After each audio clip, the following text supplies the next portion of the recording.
And second, to folks who are not members of the task force, welcome. Thanks for being here. This is a space, obviously the meetings are open to the public. We wish that they were in person. Unfortunately, they're not. But this is a space for the task force to work and hash through the details and the recommendations of the plan. So we do ask that you stay muted during the process, but you're obviously welcome to watch. And we'll also, we do put the recordings of these meetings up on our website, usually by the end of the next day. So hopefully we'll get it up by the end of the day tomorrow.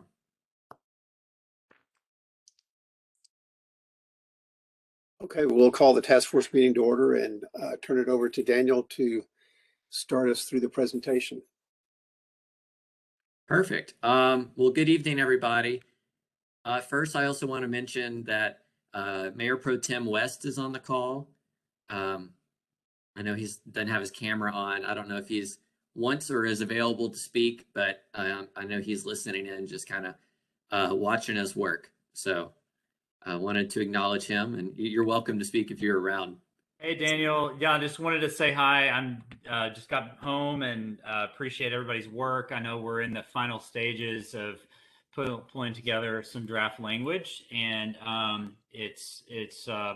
this is a really important planning exercise for our neighborhoods. There's been dozens of meetings, and both in person, virtual, and staff's been working really hard, as has our task force members. So thank you for that. And I'm going to be listening off and on throughout the meeting, but really want to hear what you guys have to say. And I'm going to be silent at this point because it's got to go through several stages before it gets to council. So thank you.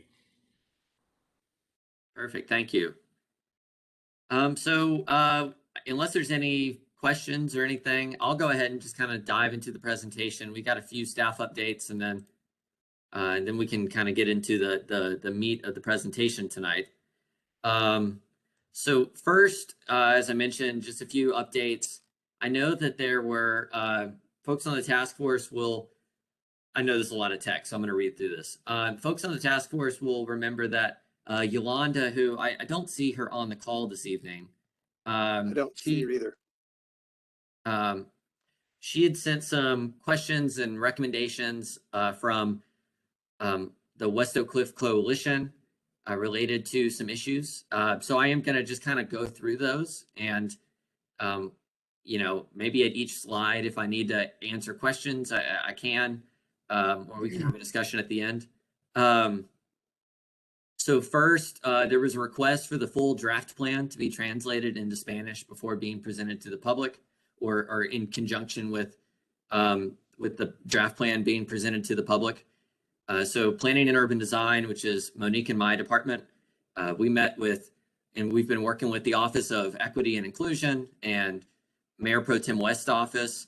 It was agreed that by all parties that we'll have a 28-page fully translated executive summary of the document. As some of y'all may have seen in the draft that I've sent out, various just like really early stage drafts. Obviously, it's a pretty long document. It's one of those things that has a fair amount of text, but the real meat of the plan is going to be contained in the focus area recommendations, the overall recommendations, and all of those are matrices that we're working on. So all of that will be contained in the executive summaries. All of the maps will be there. And this executive summary is also going to be in English. We're not going to print out hundreds of copies of a 150-page document to put at the Martin Weiss Rec Center, but we will have some copies of both English and Spanish available there. We'll have copies available on our website, and we'll have the full draft plan available on our website. And on top of that, we'll have, we'll have the ability, if there are specific questions, and if folks in the community who are Spanish speakers have questions and would like to meet with staff, we're more than happy to facilitate that and have those conversations in Spanish. Additionally, I have it at the very last slide for the whole thing, but whenever we get through all the recommendations and we're ready to take a draft plan to the public, we will have some in-person and a virtual meeting that will occur The exact dates of those are to be determined. Probably here in the next month or so would be ideal. At those meetings, those will be conducted bilingually. All the materials will be bilingual, just like what we've done in the past. So that's, that's our answer on that one. On the next one, there was a request to have an interactive map for the draft land use map. So this is something that through the Forward Dallas process, the update to the city's comprehensive land use plan, an interactive parcel level land use map is something that our consultant that's hired by the city is likely going to work on. That's something that they're doing, and so that's a little bit longer time horizon. Staff capacity on our end, this isn't something that we have the technological ability to do, both from a website and capacity standpoint. That said, at the meetings, we are going to have like a big 36 by 48 inch map of the future land use map. So we'll have most of the streets, if not all of the streets, labeled on there. We'll have the ability to answer address specific questions. So if somebody says, hey, I live at this address, they can either do that to us over email, they can call us, or they can ask us at the meeting. So we'll have that available as well. And then another recommendation was to provide detailed definitions of urban residential, neighborhood mixed use, some of those designations. That's something that I know was in the slides last time, and we'll have it in the slides this time. Those will also be provided, translated in the executive summary as part of the future land use map. I know part of it was to designate, one of the requests was, what zoning categories fit into each one of these. So that's something that is happening at a larger city level as part of the Forward Dallas process. So the Comprehensive Land Use Plan Update Committee, I know that's a mouthful, they meet monthly, and there's about 20 representatives from around the city with various planning and professional expertise.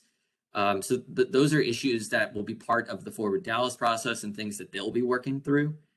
But I did kind of want to just answer some of those questions. Urban residential is something that is more intensive than a single family neighborhood, but not a vertical mixed use neighborhood like Uptown. So that's probably more of your MF1, MF2 districts. Neighborhood mixed use, that's something that, I think good examples of those in Dallas would be Jefferson Boulevard, Lower Greenville, places that are kind of this more walkable, urban, community serving retail, not something that, I know that some of those probably are regional draws, but they're smaller format retailers. They're 1- and 2-story buildings mostly. So the types of zoning that might apply to that would be, a lot of those are PDs, but MU1, LO1, walkable mixed use 2. And Liz, I see your comment. That is something that I've got a slide on that later on, so we can go through that here in a second, and that's definitely something we can do. I'm going to keep going, but I'm happy to answer questions, or we can hold off to the end. It's really kind of whatever. Okay. So next, provide a summary of community feedback. That's something that the appendix of the plan will have. It's not something that we're not, hiding any of that information from the public. It's something that will be made available in the appendixes or the appendices of the plan. The next question, I'll kind of just breeze through it because it's a lot. It was asking specific questions about the different housing programs, like the HIP, which is the Housing Improvement Program, the TARP, the TAPA, the rent and eviction protections. So some of those programs like HIP and TARP, those are existing housing department programs. We're currently working with housing staff to compile some of this information in terms of, how often have they been used in District 1? How often have they been used in West Oak Cliff? That's a fairly heavy data lift for staff in that department. So we're working with them to answer that question. So we'll provide answers to this question forthcoming in an email, because it's taken a little bit longer to pull that together. The next question was whether city staff has concluded it was feasible to use LIHTC as a tool, and if so, or remove it if it's a recommended tool, or be more transparent if it's unlikely to work in the area. So I think where that's derived from is there was that slide, I think at the last meeting or maybe 2 meetings back, that kind of had the full list of possible things that could be done. LIHTC was one of those in terms of creating new dedicated affordable units. Just for folks, LIHTC, low income housing tax credits, that's a federal program, federal and state program. There's 4% credits and 9% credits. So those are sought by private development entities. It's not something that the city really has any sort of control over. City staff, not my department, but the Fair Housing Office, they review proposed projects to ensure that they're meeting the income threshold requirements of the city. They're looking for certain, community amenities that would benefit the residents of the proposal as well as the residents nearby. But in general, this is a process that if a developer is allowed to build multifamily by right, like in an MF2 district, and they own a piece of land, they could go apply for LIHTC and go through that process, the federal and state level, and essentially move forward without the city ever having any sort of real control over that. City council does issue a resolution of no objection, but that's not something that they have authority to deny a project. Now, if it was a zoning change, that would be a different story. So that's something that I just kind of wanted to explain. We're not ruling out LIHTC as a possibility in West Oak Cliff. It's not something that I think is likely to happen because there's not a lot of areas that it could happen on. If you remember that slide from a while back of just properties that anybody could even build a multifamily development on, there's just not a lot. And there's not a whole lot of, all the properties that are zoned for multifamily today have existing units on them. So, I mean, in theory, a developer could buy that, tear down and rebuild. That doesn't seem likely. So it's definitely still a tool that could be used, but it's not a likely tool that will be used. But since it's out of the city's control, it's not really something that the area plan controls one way or the other. The area plan's goal is to make recommendations around the types of land uses that the area wants to see. And so if that one of those land uses in an area is multifamily, well, then in theory, LIHTC could go there. That doesn't mean it will. It's just something that a private developer would have to pursue. Next question was about neighborhood empowerment zones and give examples. How does it work on tax rates? So there's 2 different types of neighborhood empowerment zones. There's residential and commercial. City of Dallas has 7 residential neighborhood empowerment zones. Like a few things in our comprehensive housing policy, these were adopted and made policy on March 2020. So pretty bad time to be launching a brand new tool. So those are things that the 7 are I know it's kind of a bad map. The areas in blue, you can kind of see them scattered around the city. There's been a couple factors that haven't made them as successful. Some of it's just purely been staff capacity, promotion, and the pandemic. But the neighborhood empowerment zone in West Oak Cliff, from a policy perspective, would be the same as any of the other neighborhood empowerment zones. The idea on this, just to answer the question, it would freeze city taxes. It doesn't freeze DISD taxes or county taxes. It's just city taxes. But as we talk about some of these areas that we're talking about, considering allowing accessory dwelling units by right or permitting duplexes by right. Let's say a property homeowner wanted to convert their large single family home into a duplex. That's something that isn't allowed today, but is something that we're talking about. There would obviously be a home improvement value that would come from that. So this would allow that homeowner to then, after they renovate and make those changes, their property is probably going to be assessed higher because of the improvements, because of the increase in the number of dwelling units. This is something that the neighborhood empowerment zone could allow for the freeze of taxes for that. So essentially, you could do work on your house, and it wouldn't freeze all of your taxes. It would just be City of Dallas taxes. And then the last question was, provide some information on CDCs, that's Community Development Corporations, Community Land Trust, and other tools that are identified in UT Austin's Anti-Displacement Toolkit. Looking at some examples like Latinos Unidos in West Dallas, Art Space, which is in El Paso, the Guadalupe Neighborhood Development Corporation, Project Row in Houston. So I have a link to the comprehensive housing policy, which has all of the adopted housing policies that the city has. That's a lot, so I don't want to get into that. But I have also shared with y'all previously that toolkit and matrix that we pulled together. So that does contain all of that information as well.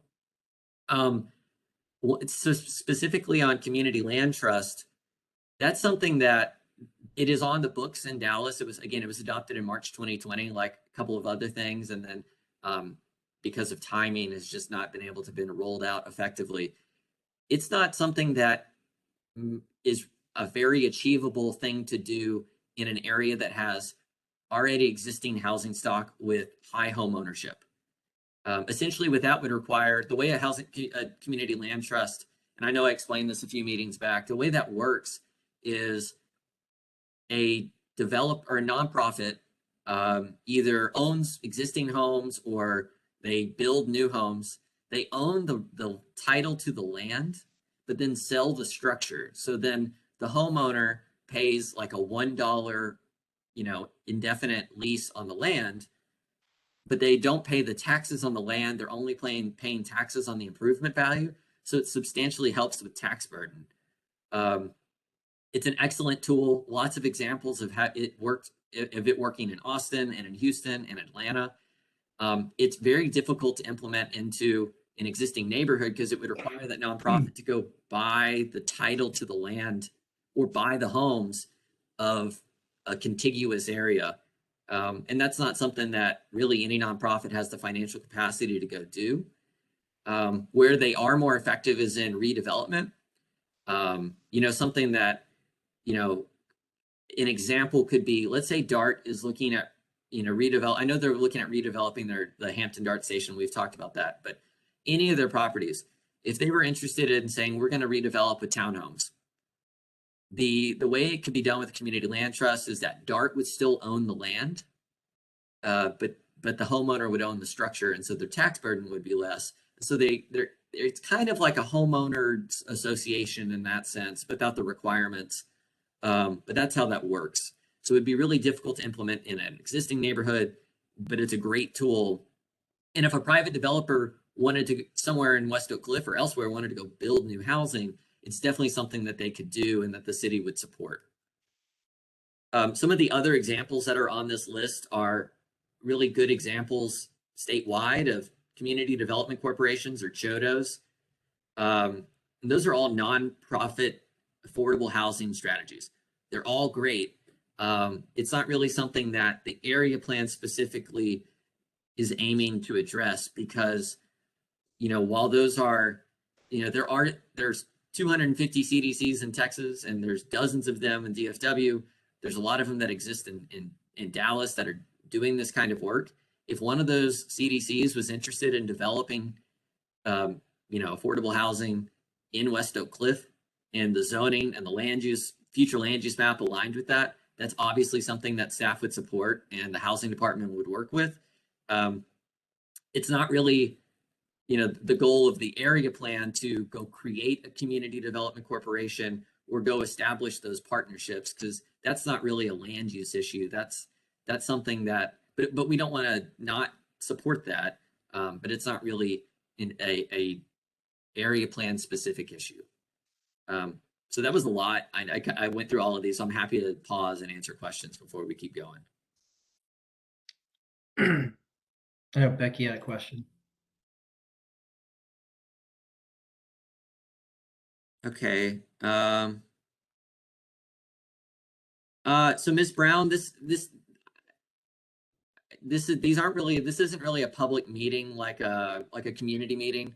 I don't want to not answer your questions. So you're welcome to ask a question, but in general, this is really the task force to work through, and we will be having some public meetings in the next couple of weeks. But I'm happy to answer your question. But generally, this is not a forum for this isn't a forum for community engagement. That said, I mean, I'm happy to answer it now, or we can talk offline and answer your question as well. I had a question about the existing NEZ zones in Dallas. Sure. Yeah. Just one for our homework purposes. Is that a GIS layer we can access on the zoning map? It is. I know. I mean, because I screenshotted. Let me go back to that map. I screenshotted that from the city's ArcGIS website. It is a shapefile. I can work on getting it, and I can get it to you. Okay. Well, I mean, it's probably downloadable too. It being a dynamic parameter would be helpful. So I'm just wondering, I'm looking in here. I see, under I guess it would be under the Dallas zoning tab, and I was just trying to. I think it's on the housing. I think housing has their own GIS page. Oh, okay. All right. So I'll go to the housing one. All right. I'm going to do that in a few minutes, and then I'll let you know if I have another question on it. I guess the main thing is, you may not know the answer to this, is how are those neighborhoods doing? So those would be basically kind of the test precedents. They have their own variables, but they'd be beneficial to figure out, culturally related to this gentrification issue we're talking about, as well as what similar parameters they deal with that apply to our area, and then economically, how are they doing? So yeah, that's a really good question, and that is something that as part of the previous question, which we're working, or this question where we're working on with housing staff, we can pull together that information more specifically. A lot of these neighborhoods, I'll try to kind of identify them. You've got this area, which is around Redbird. You've got West Dallas. You've got the Bottom. You've got South Dallas Fair Park. You've got Vickery Meadow. You've got this area up by 75 and 635. I don't really know what the name of it specifically is. And then you've got Far East Dallas. I don't know if that's Casa Linda or Casa View. Each of those areas obviously has pretty different dynamics. Some of those areas are struggling for a lot, for other reasons, both historic as well as things like having a historic district on them, like the Bottom. They've just got challenges by their zoning. Others like Far East Dallas, I think that's Casa View, but it could be Casa Linda. That probably has more similar market dynamics to West Oak Cliff. So that would be something that might be a good comparison. So I can work with housing to pull together that specific information.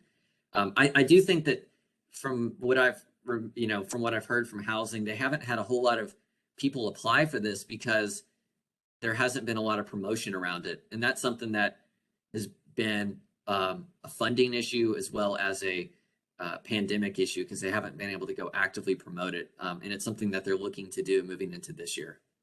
Well, and so what entity has to be set up is to adopt and enforce the NEZ?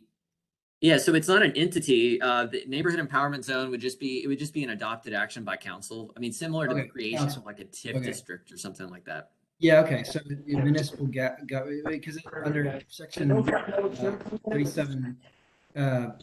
3780 talks about municipal powers, and it looks as though these are options. So effectively, between abating sales tax, property tax,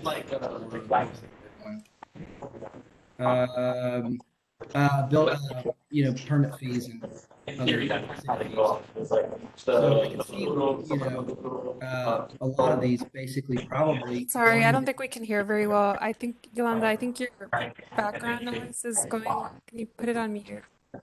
Yolanda, if you could mute, there's background noise coming out of your. I think she muted. Yeah. Sorry about that. Nick, go ahead. Okay. I was just say, already based upon just the options of municipal powers, I could see a lot of these areas not being apples to apples with West Oak Cliff already. but with just something to confirm. The Casa Linda is a good point. Yeah, so I don't know, probably even just organizing, if there's a way that, if one of us on task force needs to put the chart together, that we could maybe save somebody in city some time. But I would say that we probably want the NEZs in Dallas organized by municipal powers that are executing, and then get some averages on real estate statistics and trying to think of some other. I'll think of some other data points to email you about what might be helpful. Yeah, and those are specifically chosen. So if we wind back the clock 7 or 8 or probably 6 years, Yolanda, you're still not on mute if you don't mind muting just because of background noise. The city, I guess it was 2016. There was when the housing policy was started. There were different categories of neighborhoods. It was redeveloping. There was 3 different categories. That's how they chose different strategies that's how they chose different strategies on what to do with those, and so that's why they were selected. I don't remember specifically what the why areas were chosen, and so I know that some of it obviously was data driven, some of it was a little bit politics driven, but we can work with housing on understanding those data points, and once I get those those specific data points, I mean, if you're interested in helping pull that data together, I'm sure we'll take the help. Yeah, I mean, we keep throwing that more at you every week, so I feel like I got an asterisk what we asked for how to get it. So do you think every one of these neighborhood zones executed the full list of municipal powers? I don't know specifically, and that's a question that would be best answered by housing. So let me touch base with them, because they're the ones who execute, implement all of that. So I don't know the specifics of each one of these. I think that they're all the same, but because they were done as one council action. But let me talk to housing and we can get that back to you.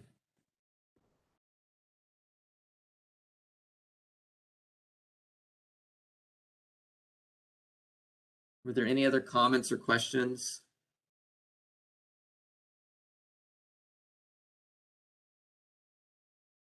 Number 4.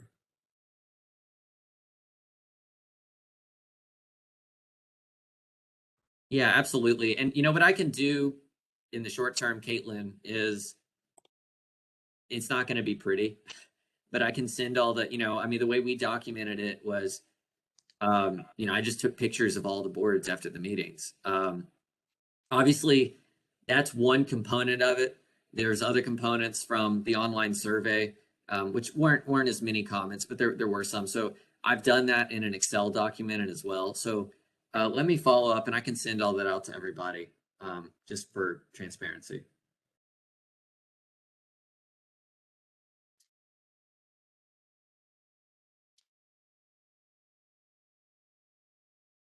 Right. I don't see any hands.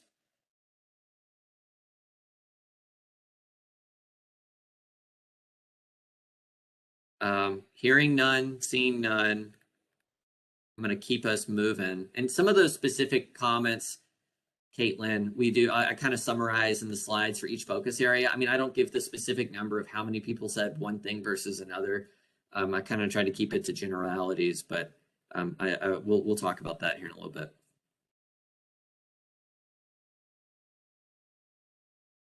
Right. So moving on to land use and development. So this map hasn't changed, obviously, and I don't want to spend a whole lot of time on this because we kind of worked through some of this last time. Again, here's those definitions of what a residential neighborhood is, what neighborhood mixed use is, what urban residential is, and some examples. I know I don't specifically list the zoning types on those, and that's because, as I said, that's a process that's getting worked through at a citywide level.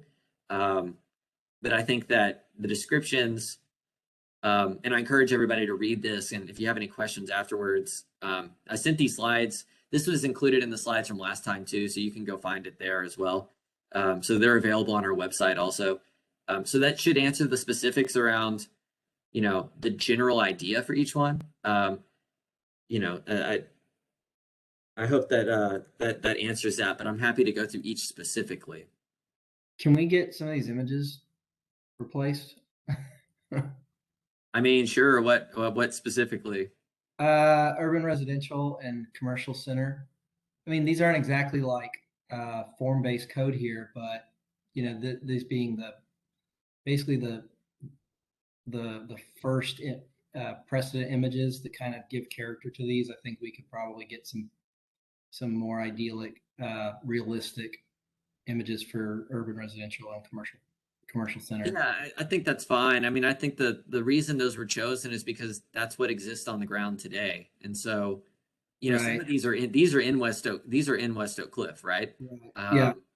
And commercial center and corridors, I mean, let's be frank, they're not the most charming places. They're commercial corridors that have big box retail. And I think we need it to reflect that, to say this is what, because when we're thinking about the whole city, another example of a commercial center or corridor might be Upper Greenville, kind of up north of Lover's Lane or something like that. That's a commercial center or corridor. This is the type of land use you see there. And so I just trying to be reflective of that. We can obviously change out images, but. Well, do you think, I mean, I don't know if we have commercial centers like identified as a desired zone on anywhere in our other documentation? Can you confirm that? The only area is down here along Illinois. It's very small, commercially zoned areas. Yeah, and so that's all I'm just saying is that it's not that somebody by zoning right can't build another Jack in the Box, but these are proposal documents in a way, and so I don't think anyone's saying, hey, the epitome of what we want in commercial centers is more Jack in the Boxes. Absolutely. I mean, I would love for it to look better than that. So. Yeah, that's all I mean. Yeah, we're not going to flower it up beyond, what's realistic, but I think we can, give them something, give something. I'll send some out and you can send them out and then people can say those are terrible. I think it's great that it's representing what's currently there, and it's kind of affirming, what we already have, maybe the types of stores and vendors that we can expect, as opposed to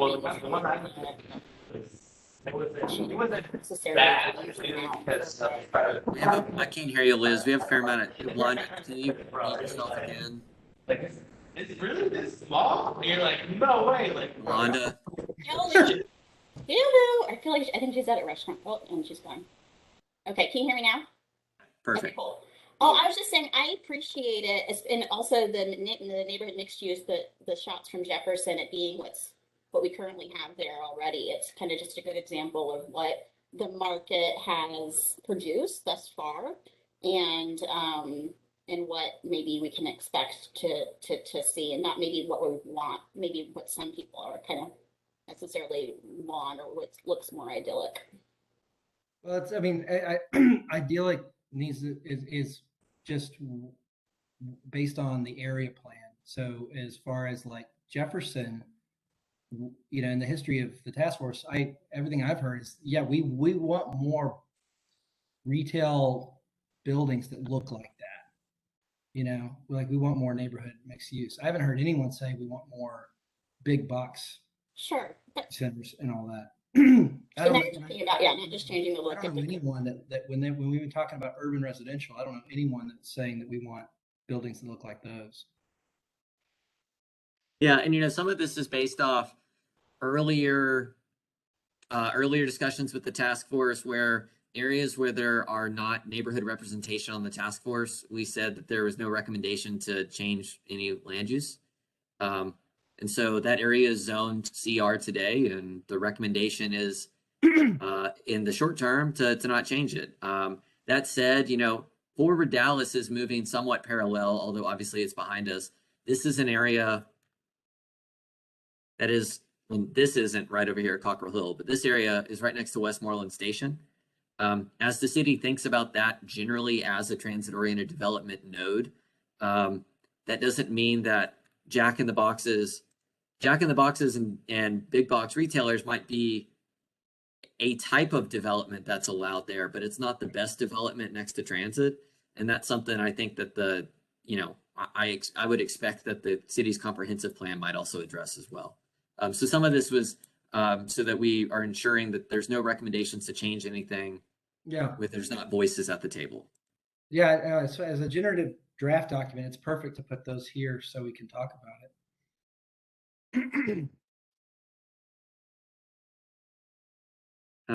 Okay, sorry, I bounced. So, and I'm trying to read chat, but I'm also trying to talk, so it's kind of hard to do both. So I'll keep us moving to, these have not changed, and I'll go through each one of these. I know we kind of got through some of these last time, but I kind of wanted to talk about a few things that I've added, and those are highlighted in yellow.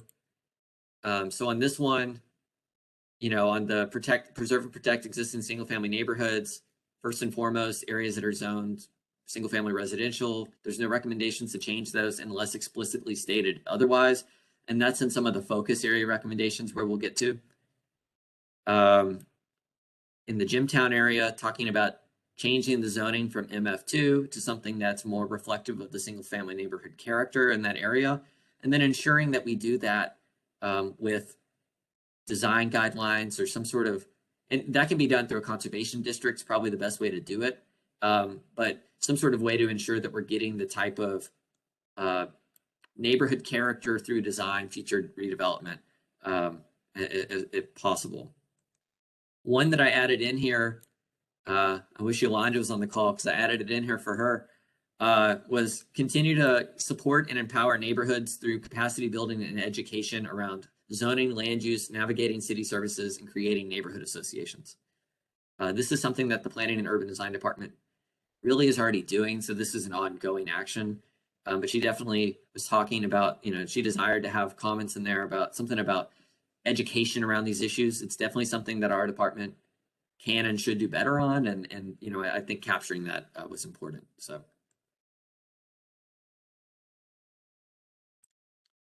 Thanks for that, Daniel. I can communicate that over to the coalition. Sure. Yeah. Thank you, Liz. So on this next one, transit-oriented development opportunities around high-quality transit. We've gone through all of this previously. The only changes that I made is I teased apart, based off our conversation last time, Barbara, I teased apart the DART stations from the high-frequency bus along Jefferson, to essentially say that those additional housing types around DART, in terms of duplexes, triplexes, and quadplexes, things of that nature, make more sense near there. Near Jefferson Boulevard, allowing accessory dwelling units by right is something that should be considered, but nothing more than that. So I just wanted to tease those apart so that it was a little bit more clear. I'll read the others quickly. Consider rezoning the existing Hampton Road commercial corridor between Wright Street and Illinois to allow for transit-oriented neighborhood scale mixed-use development. We're going to talk about that specifically in the Hampton Station area recommendations. On all non-residentially zoned properties within a half mile of the Tyler Vernon DART station, which that includes the Edgefield Clarendon intersection, which is an authorized hearing sitting in the queue. Explore opportunities to amend the zoning to encourage neighborhood scale mixed use. So that's similar to the land use type that we'd kind of talked about just a second ago. So then the half mile around the DART stations, and I'll talk about this more in 2 slides, but create a zoning overlay or use proposed conservation districts to permit missing middle housing types, including accessory dwelling units, duplexes, triplexes, and quadplexes, narrow lot, single family, and cottage homes to be allowed by right, adhering to architectural and urban design standards to be determined on a neighborhood basis. And then within a quarter mile of high frequency bus on Jefferson, create a zoning overlay that allows accessory dwelling units by right. And then lastly, In conjunction with citywide parking code reform, that's something that's ongoing. Consider parking code reductions for commercial, residential, and office uses within a half mile of the DART light rail stations and a quarter mile of high-frequency bus corridors to enable more financially viable development in these areas and to produce the kind of walkable, pedestrian-oriented development in the future.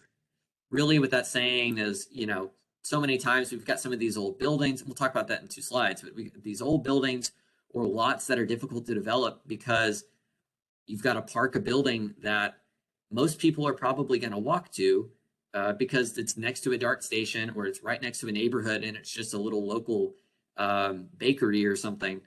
But the parking code is so difficult that it makes that site undevelopable. And so by making the parking code a little less strict, we can unlock some areas for development.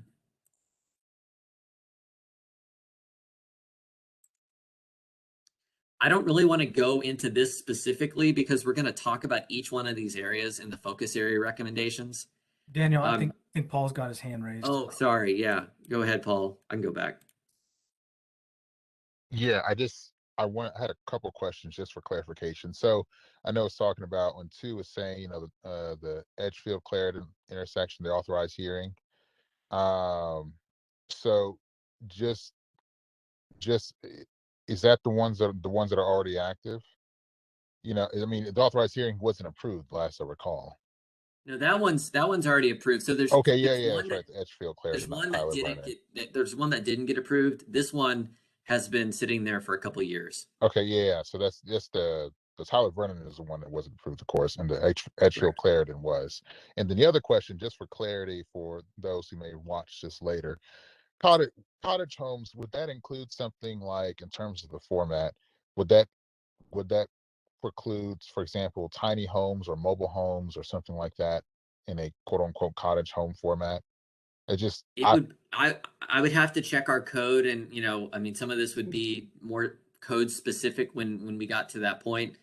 Mobile homes are, you know, a different structure type, and so those are excluded from, you know, zoning, single family zoning. Tiny homes are something that I don't think are allowed currently by our code because of the size of bedrooms, other things like that. And so I think both of those would be excluded from a general code perspective, but I can clarify that. Yeah, I really just wanted that just on the record, just so, you know, someone watching later could know. That's it. Awesome. Yeah, those are good questions. You're gonna make me go dig through chapter 51A tomorrow morning. Oh, that's what I read to go to bed every day. Oh yeah. I can't wait to wake up in the morning. So, okay, on the next one, as I said, we're gonna go through each one of these specifically in the focus areas. The only last one that I did add on here, and this was with Charlotte last time too, but a few of these other little areas, and you see them on the map too, but there's some small little neighborhood commercial nodes. A lot of those today are currently zoned commercial retail or some other sort of zoning that is probably precluding them from being allowing some of the mix of uses that might be desirable in the area. So this is just to say to consider future amendments to zoning in those areas that would enable that type of development. And so those specifically are Schooldale, Irwindale, Westmoreland. There's a small little strip of retail right there. Clarendon, Westmoreland, Westmoreland Heights Plaza, Ravinia, Clarendon, and then Tyler, Page, and 12th, which is all the way at kind of the northeast corner of West Oak Cliff.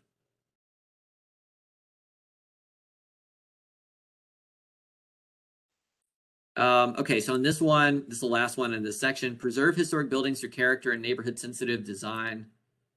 So the only thing I changed on here, well, I added one and then I amended the first one. So explore creating conservation districts for Hampton Hills, Kessler Plaza, Ravinia Heights, and then I added in the neighborhood surrounding the Tyler Vernon and Hampton DART stations. The reason behind that is I had really great conversation with folks in our historic preservation office and Bill Hirsch on our conservation districts team. And conservation districts are a great tool. There's a lot of examples of them around the city. They can help a neighborhood preserve the kind of architectural character, scale, charm that makes an old neighborhood great. They're also good and flexible and might be a good tool as we're thinking about some of this missing middle housing, allowing accessory dwelling units or duplexes. There's something that it'll be easier for us to use that tool than probably some sort of a zoning change.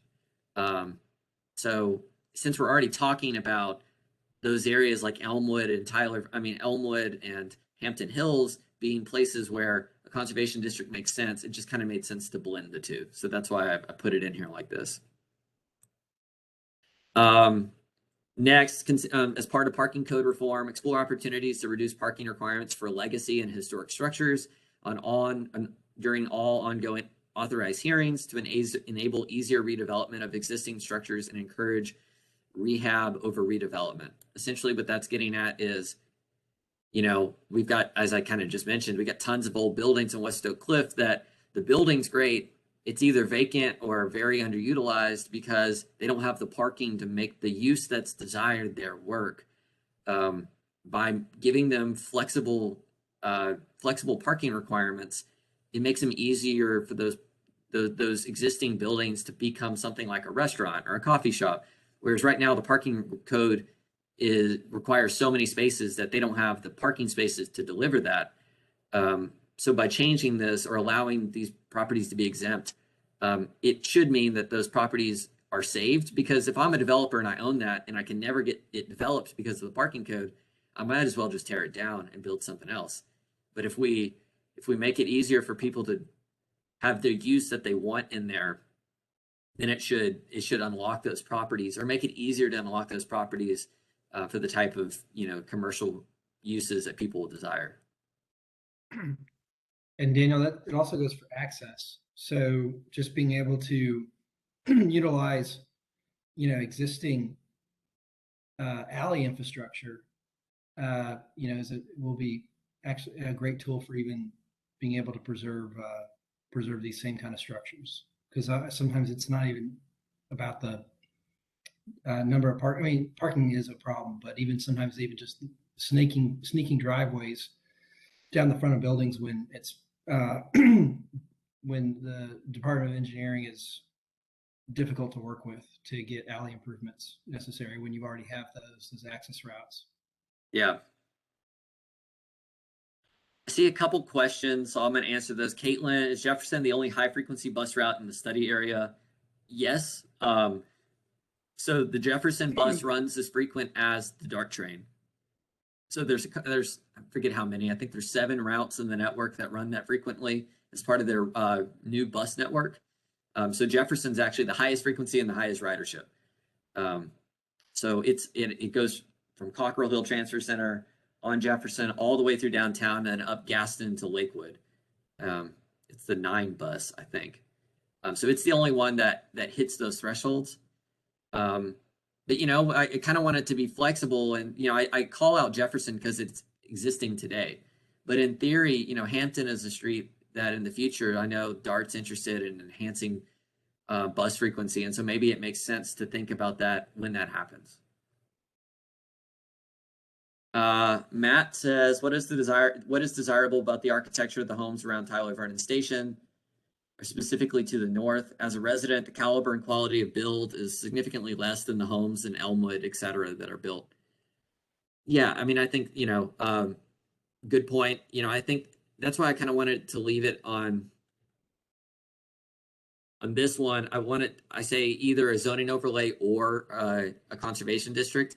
I think one tool might make sense in one area, like Hampton Hills, whereas another tool might make sense in the other. And so I just wanted to leave that flexible, because perhaps a conservation district in that area doesn't make sense, or maybe it does. And those architectural requirements are things that, this process will say, this is an area that makes sense for a conservation district. And that's all we're going to do. The next step would be, I then hand that off. This plan gets adopted. We hand it off to Bill Hirsch in the Conservation District office, and he works with the neighborhood associations in those areas and say, okay, let's start having task force. They create little working groups and they say, okay, what specifically do you like about the areas, architecturally? What's important to keep? What's not important? That's a big process. So those kind of details will get fleshed out well after the area plan. Hey, Daniel, I got a quick question on just logistics involving conservation districts.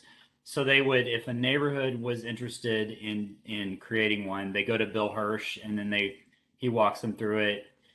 Would it be an authorized hearing, or what's the procedural mechanism with the city for them to go through to create that? I don't know the exact specifics. It's similar to an authorized hearing. Once the task force or the working group has come up with recommendations that they support, that the city supports, my understanding is that it is a zoning change because it amends the zoning code to be from R75 to whatever the new conservation district number is. So that would go to council just like a zoning change. Can you describe quickly, and if you're not able to do that, that's okay, just say it, but the difference between a neighborhood stabilization overlay and a conservation district, are they pretty similar or are they quite different? They have some similarities. So NSOs, neighborhood stabilization overlays, they exist for two things. They cap height and they cap massing. So if a neighborhood is only interested in saying we want to be 1 story tall and we only want 25% lot coverage, then an NSO might be the best tool. Now, what that does have, once a neighborhood opts in, creates the neighborhood stabilization overlay, they have to keep it active. I don't know the specifics of that process. A conservation district can regulate those things, but it goes above and beyond. So it can say, all right, you're capped at 1 story if that's what the neighborhood wants. Design standards. Design standards. Right? So, architecturally, you've got to, incorporate porches and craftsman eaves and other things, even into new construction, so that new construction looks like the old construction. Right. And Elena's question that she just asked is whether the neighbors determine the parameters of the conservation district. Wouldn't you agree that pretty much every conservation district in the city has been determined by the neighbors in that conservation district? Yeah, absolutely. It's a neighborhood. The successful conservation districts are started and kind of run by neighborhood associations. Right. So, obviously, it's kind of a whoever's interested gets involved process. And so there's a steering committee, and they meet regularly with city staff and that division. So it is entirely resident driven. It's a good point because there's a lot of folks on here who have expressed interest in neighborhood preservation, which is a big part of this area plan. And if there is interest with specific neighborhood representatives on here in that, you should be listening to this. So then my other follow-up question, then I'll be quiet, is, so if you were trying to do a neighborhood stabilization overlay or a conservation district, an authorized hearing is one way to get there, correct? That is correct. Yeah.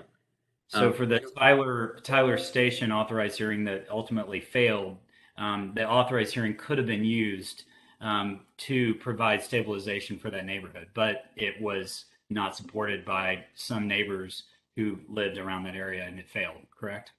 That is correct. All right. That was my question. Thank you. Yeah, thank you. And then on the last one I added in, and this is kind of based off a comment that Nick had at the last meeting. So the comment is, seek Texas Historic Commission grant funding to conduct a historic resources inventory for all or portions of West Oak Cliff, to identify potentially historically significant properties or districts, which enables the city's Office of Historic Preservation to establish policy guidance and direction for those areas. So, I talked to Historic Pres, and to conduct a survey of an area the size of West Oak Cliff would cost $250,000 and take somewhere between 4 to 6 months if the money existed, which it doesn't currently. It's a great idea and something that definitely needs to be done and should be done. This, in conversations with them, this recommendation can then, the neighborhood and planning and urban design can go talk to Office of Historic Preservation and say, hey, let's prioritize, getting this area surveyed, because there's lots of areas of the city that need to be surveyed. Some areas have never had a survey or it's very old. This is an area that is in desperate need of a survey. And so it'd be really important to do that. And so I think capturing that idea through this process is something that will just benefit everything moving forward as we think about conservation districts and just generally identifying, maybe we find, I know just south of here across Illinois, what's his name? Stevie Ray Vaughan's house, is there. I'm not saying that's a historic property, but we might find some other historically significant buildings tucked away in West Oak Cliff that we didn't know existed. And we wouldn't be able to do that without the proper consultant help that a THC grant can secure.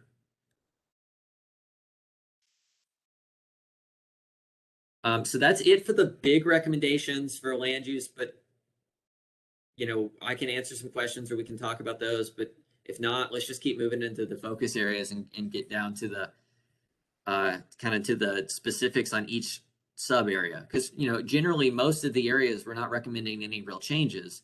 It's really just the areas where the authorized hearings are and a few of the other areas like West Davis and Hampton Station area that we're really recommending any changes.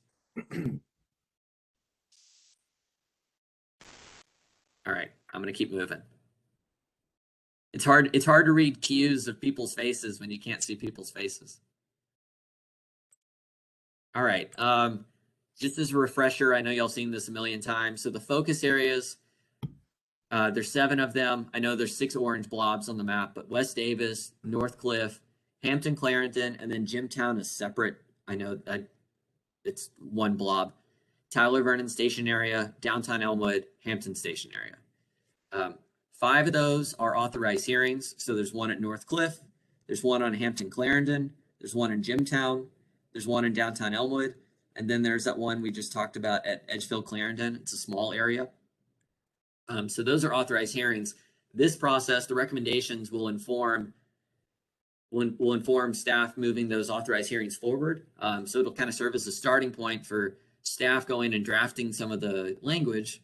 And then there will be public meetings on each one of those to really flesh out the specifics. So we'll start with North Cliff Neighborhood Center. So Liz, this one's for you. So kind of move some stuff around on my screen. I can't see everything. Okay, so what did we hear? So, for each one of these areas, we had specific meetings. I know we kind of grouped meetings together, but this meeting was on October 12th at Beverly Hills Park. And so between that and what we heard online and through other survey comments was people want to see the old commercial buildings rehabbed. There's some of these old buildings here at Catherine and Pierce. They want to see new uses in those buildings, such as art galleries, studio space, a coffee shop, a barber shop, things like that. There was a desire for new community gathering space, a community garden or a plaza or a playground. There was a desire for new sidewalks and improvements to make just getting around and to the area easier. And then there was a desire to not change the scale or character of the existing neighborhood. So that really led staff to the following recommendations. So for land use and development, it's really twofold. One, so this area is in Conservation District 8. So actually North Cliff is an example of a conservation district. And so this area is actually sub-district 2. That's its official zoning. So amend the current zoning, which is the one that's under the authorized hearing, to allow the following: accessory dwelling units and live work units to be allowed by right, in addition to single family, because single family is already allowed today. Additionally, amend the zoning to allow for art galleries and studios, personal service offices, and restaurants with alcohol sales by special use permit, in addition to the existing permitted uses. Maintain existing requirements for height and setback. So that's 30 feet, and I don't remember the specifics on setback, but it's whatever is allowed today. In reading the zoning code, very strangely grandfathered in. This used to be NSA back in the 60s before this became Conservation District 8, and there were some weird things of what was allowed and not allowed, like really specific, like you could only have a dry cleaners and a tax office and like one other thing. And it made me think that, well, those were probably the uses that were there. Obviously, that's not very flexible if you want to do anything else. So I think adding some flexibility into the types of uses would be good. Obviously, thinking about neighborhood sensitivity, we don't want a loud bar. Hours of operation are important, things like that. And yeah, Mike just put in the chat, and he's right. All properties are grandfathered in, whatever their use is. Now, obviously, those structures are vacant. But in some of these other areas, you know, there might be recommendations to change some uses that are currently existing today, or not allow some uses currently existing today. Those would be allowed. But if they go away and are vacant, or that use is gone for 6 months and nothing comes back in its place, then they would lose the right to have that use on that property. So the other recommendation for North Cliff was, due to the neighborhood location and in conjunction with the proposed public realm and road improvements at Catherine and Pierce, allow for reduced parking ratios, shared parking use agreements with surrounding properties, and the use of on-street parking to count towards requirements for commercial structures to make easier redevelopment of those commercial buildings. Right now, none of those buildings could have any use in them because they don't have parking. But we obviously know that people are just going to park on street if they're going to go to a coffee shop. But, you know, so allowing that flexibility is something that's going to be really important, or else those buildings will never redevelop. And then for transportation and infrastructure, prioritize sidewalk installation along Pierce Street between 12th and Stockard Junior High. And then also, as I mentioned, explore opportunities to redesign the public realm on Pierce between Brooklyn and Catherine for enhanced walkability and vitality. I should shout out to Don Rains in my office, did a really great photo morph of what this might look like. So this is what it looks like today, if folks are familiar with it. Just with some roadway reconstruction, new sidewalks, street trees, actually having curbs, you could really fundamentally transform the space to feel much more walkable and pedestrian oriented. Luckily, over on this side, next to these buildings on the east side, there's a pretty large triangle piece of land that's city right of way. There's a great opportunity for that to be some sort of public open space use. It's not going to be large. It could be a plaza. It could be a small playground. There'd be opportunities to program that to be something that the community desires. You know, but I think the specifics of that would need to be determined by the community through a future bond project. But there's definitely opportunities to reimagine this right of way into something better. How much did that rendering cost you? It was free. He works for the office. He loves doing Photoshop renderings. So we have a few more. We'll have a few more of these and other things that I did as well. So this is probably the best one. But oh, you did rendering too? I didn't do a photo morph. I did plan views. I'm better at plan views. So I'm going to pause here for this section. You know, Liz or other people, do you have any comments or questions? I'll go back to the recommendations so that it's easier. Yeah, thanks, Daniel. I know you covered transportation and land use and development. When does like security come into play? Yeah, so, you know, obviously that's something that's come up a lot. And the land use, this is a land use plan. This isn't something we can't influence how DPD polices or where they police. We can influence things such as pedestrian lighting. Maybe not so much in this area, because I think the only commercial uses would be those old buildings that are rehabbed. But in some of these other areas, you know, if new development comes in, making sure that their development has lots of transparency and engages with the street and creates the kind of safety that you get walking through an active urban environment. That said, you know, this is something I specifically, what kind of safety concerns do you have? Because it may be something that the plan can address, but it also might be something that isn't really a land use issue that we can address through the plan. Yeah, sure, I'm with you. You know, I was thinking lighting really, and probably in some of the other focus areas that'll be more important. And then also environmental, I guess, just things about adding more trees and green area. But this area is pretty small. And I know as it stands, there's no parking really much. So that's probably more, it's more applicable in some of the other areas. Yeah, no, those are good points. I know that we kind of have a catch-all about thinking about environmental design in all sort of public realm projects. We had that, it feels like months ago. It might not have been that long ago in one of our recommendations. But I can definitely add something in here about, ensuring adequate lighting in this area, because you're right. I think that that's going to be really important. We obviously don't want lights shining into people's houses either, but good pedestrian lighting can be done right and would be great to add here. So I'll definitely add that. There's also in any kind of commercial setting, this wouldn't apply so much to, the R75 type buildings, but the transparency that Daniel mentioned is the requirement that there be see-through glass so that people inside a shop can see everyone on the sidewalk, and everyone on the sidewalk can see people inside the shop. That's called transparency, and in this use, and that adds to safety because it makes people feel safer to know that they can be seen on the sidewalk. And another thing that we did, like in Sylvan 30, is to make sure that the commercial buildings do not orient themselves only to an interior parking lot. They have to have a primary access and egress on the sidewalk and not turn everything backwards toward a rear parking area and just have a wall on the sidewalk, which is less safe than having openings onto the sidewalk. So that's what, there's just a few areas where architecture and the planning of the building structures and placement can actually affect public safety, but there are a few. Yeah, definitely.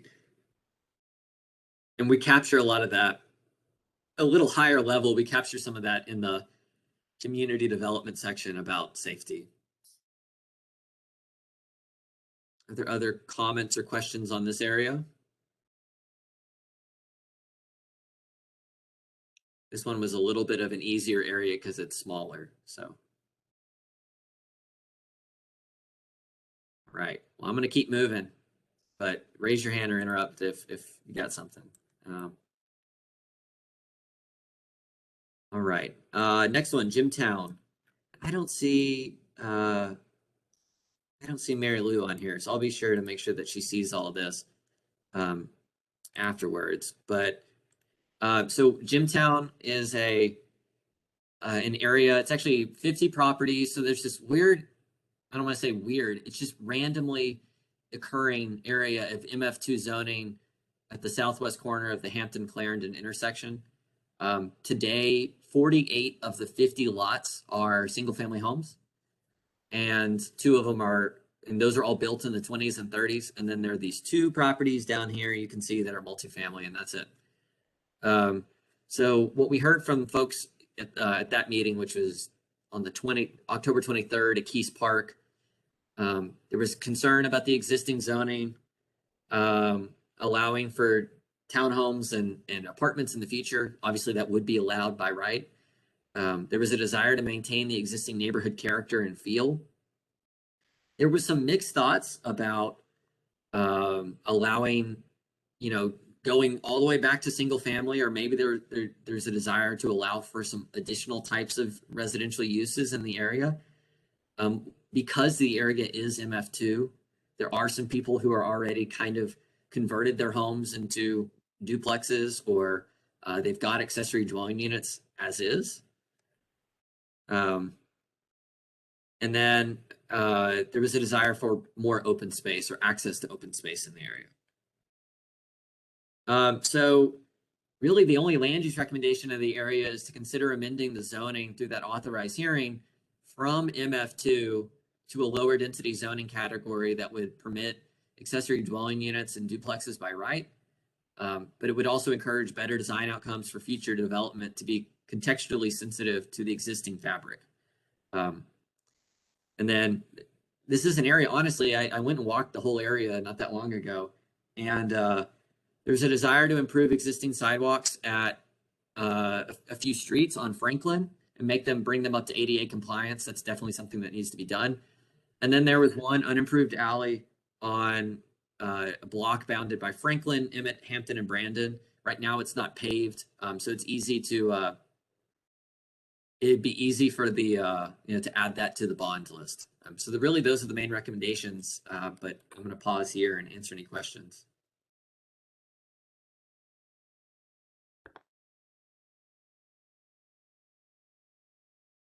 Hearing nothing.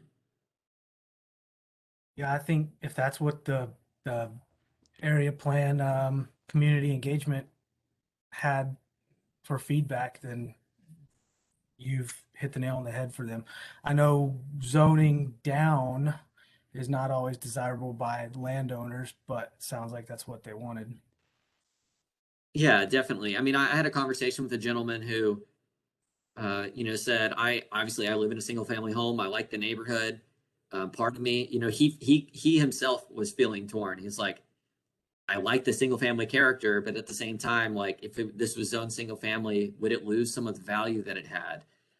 So he was kind of thinking about it from like a experiential versus financial. And I think that this is one that, we'll once we have the draft plan out there, we'll definitely want Mary Lou and folks to help us get community feedback to make sure it aligns with what people want. And at the same time, this authorized hearing would require notification to neighbors. And, maybe there's 2 properties in the area that don't desire to change their zoning, but everybody else does. Well, then that's something that could be considered as well. And Daniel, I'm curious if you didn't get the neighborhood feedback like this and you saw this swath of land, you saw it next to the Hampton Clarendon intersection with the neighborhood mixed use being recommended, would it be a good candidate for multifamily? I wouldn't say multifamily. Well, it depends. It's an area that for sure, we always think about transition from commercial to single family. When you have an abrupt transition from, very busy commercial corridor. I know Hampton's on a very busy commercial corridor. Hopefully it can become a busier commercial corridor, not from a traffic perspective, but from a commercial activity perspective. From Hampton into the neighborhood, it is kind of a weird juxtaposition to have like a grocery store or something and then a single family house. So if we often think about transitioning density, so maybe it's stair steps from townhomes or a quadplex or something down to single family so that it feels like you're entering the neighborhood.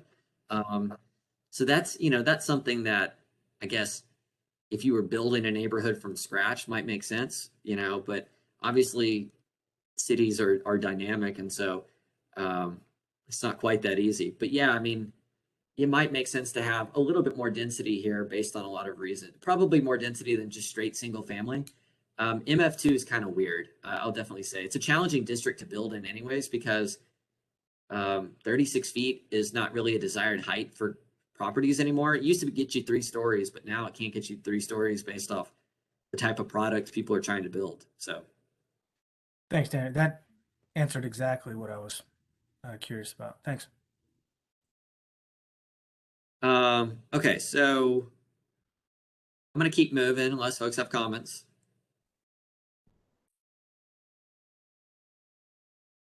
Okay, West Davis. And Barbara, we've had some conversations on this, and you can probably actually give us some updates. So we, on the West Davis corridor, that meeting was on October 12th at Beverly Hills Park. What did we hear? There was a lot of concern about some code non-compliant restaurant, bar, and nightclub uses.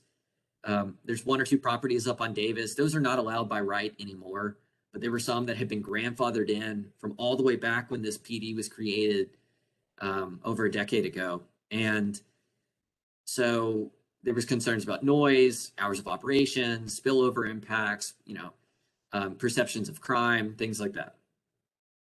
There were general fears about rising property taxes in relation to new development that's come to the area. If you can kind of see on this aerial, and y'all are probably familiar, there's that large shared access townhome-like development that went in on Davis at Plymouth. There's a desire to get better sidewalks to get people to Davis. There were general public safety concerns. There were some kind of noted properties that people, you know, a gas station and a few other properties that people have noted. There was a desire for improvements on Davis to fix parking and making walking and biking easier and calm traffic. And then generally there was a comment that people liked the current mix of businesses. There was a lot of strong support of, oh, I love this restaurant or this taqueria. Oh, I get my hair cut here. So it seems like in some ways the corridor is serving some of those neighborhood functions already for sure. But there was a desire to protect the surrounding single family and adjacency to those. So I spent a lot of time reading the 2 PDs in the area. So there's 2 different PDs. This area over here, kind of east of Plymouth, east of Plymouth is PD 830. And then west of Plymouth is PD 631. I might get that wrong. There's a bunch of different sub-districts within that, but in general, the recommendations, I mean, the zoning aligns with the types of land uses that people wanted, people desired, mixed use. There wasn't a whole lot of desire for multifamily. That is already allowed by right, and there's already multifamily that exists there today. But it seemed like the number one desire was to see some of this more walkable, mixed use, retail oriented kind of street. A few things I did note is that, right now drive-throughs are allowed by right. We could make the recommendation that there are no drive-throughs really, except for at Westmoreland. I think there's a Popeyes or a Jack in the Box there. Around Westmoreland, there might be 1 or 2, but in general, there's not really any drive-throughs. We could make the recommendation to not permit future drive-through uses or other auto-oriented businesses. I think some things like car washes and stuff aren't allowed anymore either. But and Barbara, I see your comment. I'll just hop to that real fast. So there is a reconstruction of West Davis that's slated. It's already funded and under design. So it's a county and city project together. Folks who've been around the Tyler Polk area on Davis, that area has already been reconstructed. So this is kind of phase 2 of reconstructing all of West Davis. So right now, West Davis is anywhere from 4 to 6 lanes with angled parking, a center turn lane, narrow sidewalks. So the preferred option through some public meetings that the transportation department had is this option 2 that you see here, which is a bike lane and then 2 drive lanes. I think the specifics of how parking gets worked out is to be determined. Again, this is still really in early stages. I don't think that the final design's been selected. So, I just wanted to kind of capture that is ongoing. So I'll go back to the recommendations. One other thing. Yeah, so this area is also in the area in green. That is the Davis Garden TIF district. So most of the commercial properties along this corridor in West Oak Cliff are in that TIF district. All that means is that they're paying increment in. So a property, if a project wanted to come in, they could access money to help pay for infrastructure improvements up front and get reimbursed over time. So that helps makes projects more viable. So this is a good economic development tool long term. So Barbara, I see your comment about everybody wants the buildings upgraded. There are some parking problems in front of the small businesses, and there are questions about what will happen to the front parking when the new project is finished. That's a good question. I can follow up on that specifically. That said, I'm not sure if it's even really been figured out. I'll write that down. Concerns about parking. That's something that obviously our parking code changes that are happening citywide might make it easier for some of those properties to redevelop or get better development, because right now restaurant uses require so much parking that restaurants don't, need a giant parking lot, and some of these places don't have that. So the code change about parking might help change that. What else specifically, whenever you say everybody wants the buildings upgraded, I guess, what are some specifics that people desire, or is it Okay, I guess Barbara can't talk, but she's typing. Head-in parking that right now block eastbound traffic on West Davis. I definitely know that those kind of issues are gonna get resolved because it's gonna be a full reconstruction brought up to modern standards. So it might be parallel parking or some other type of parking that would be provided. But they obviously wouldn't be doing angled in parking the way it is now.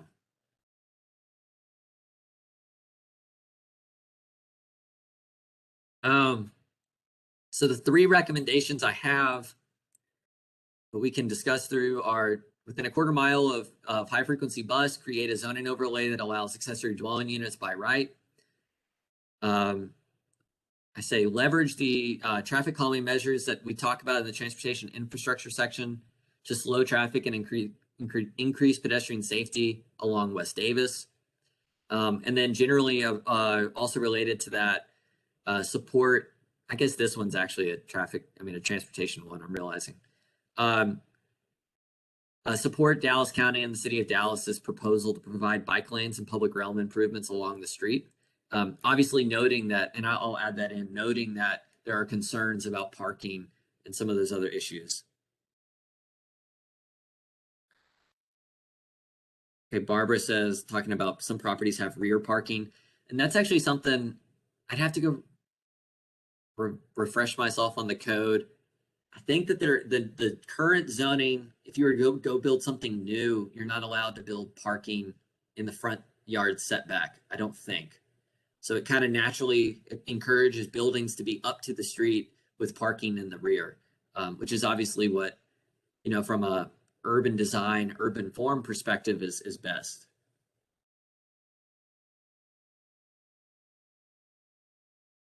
Do other folks have other, as Barbara probably types away, do other folks have other comments?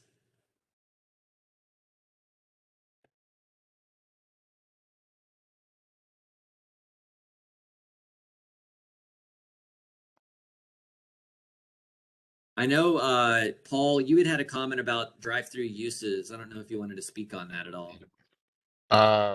Yeah, I'll speak on that a bit. So based on everything I've heard from everyone on the tours and just so far, I would strongly encourage you guys to remove the ability to do future drive-throughs based on everything you're describing.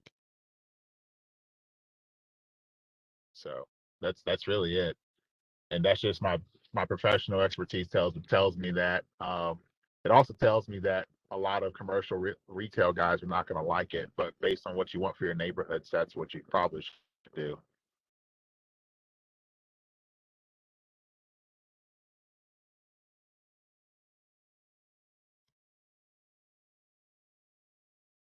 Yeah, Paul, just for the record, I did reach out to Daniel on this, kind of echoing that, unless it's the commercial corridor, which makes sense for that. But in the neighborhood mixed use, what we're trying to create doesn't seem like drive-throughs are really going to positively impact the community. Yeah, I mean, we can definitely, add in a recommendation to consider amending the zoning to not allow those by right. Or, I mean, I've heard, and Paul, you've probably experienced this too. I've heard developers say, you can't build a good form-based code up to the street drive-through, and yet downtown Irving has a form-based code and has an exceptionally good Burger King, McDonald's, and Starbucks. Say nothing about the restaurants. They're right up to the street. They've got patios. All the parking's in the rear or to the side, along Main Street in Irving, and it feels pretty walkable. So I think it can be done well. So maybe it's something that puts requirements on their design or something. Yeah, so I know it can be done. If you guys want a closer example, there's a relatively new Starbucks in Oaklawn, on Oaklawn Avenue in what is PD 193 that kind of has a pretty good urban form. The issue with it, based on for you guys, is really traffic. It's the dirty little secret of drive-throughs. They generate traffic like nothing else. And on top of that, from a overall retail affordability standpoint, you could put in the space that I use to create a drive-through is something that could have been used for parking spaces for multiple smaller businesses rather than one drive-through, because the economics to make a drive-through works basically means that it's almost always going to be some kind of national. It's not going to be your smaller local businesses because they're basically built on the credit of the tenant, which means a larger group. And the only ones who can kind of pay that rent are those who are usually quite experienced with drive-throughs. So that's the other reason. It's not that you can't theoretically make it adjust the form. It's just from a traffic standpoint and encouraging your small business standpoint. I think that will conflict with what the neighborhood wants. It's a good point, especially when we're talking about non-residential, uses, and the amount of available land for even properties like that is fairly limited in our area. So even just kind of taking stock of commercial properties, in a square footage term, you really wouldn't want to tax yourself on being able to get as much of the desired uses as you would really hope for. So yeah, I mean, the drive-through economics, especially in this kind of post-COVID world, are very powerful, frankly. They can win out. That and like kind of large format gas stations can win out over quite a few shops. It can get to the point where it makes sense to demolish existing retail buildings just to create a drive-through, because a drive-through will be more valuable. It's just that powerful, and I know there's some commercial guys who would be quite frustrated with me for saying that out loud, but that's just the truth of it. and it wouldn't prevent walk-up counters. It wouldn't No, it wouldn't prevent walk-up counters. It's just that, again, from a vehicular traffic and economic standpoint, drive-throughs will beat out a lot of the things you do want. And vehicular traffic, if you're going to have vehicle traffic, you might want to use that on like housing or walkable retail or, well, almost anything else, really. I think the large format gas stations is one. I'd have to go check and see. They exist today. I don't know if the zoning allow those by right or not in the future, like if a new one wanted to come in. But that's definitely would obviously be counter to a walkable corridor, would be to have like a 20 pump Exxon or something. And that's QT racetrack, in some cases 7-Eleven. I mean, if you guys want an example of just how powerful the economics are, you can take a look at that smaller gas station 7-Eleven at basically Zang and Davis, a little bit south of it. It's always important to remember, if those of you who went with me on the drive, to create the neighborhood that you want, knowing that you don't own every single piece of property, you need to ensure that the economics make it where the highest and best use is the use that you desire.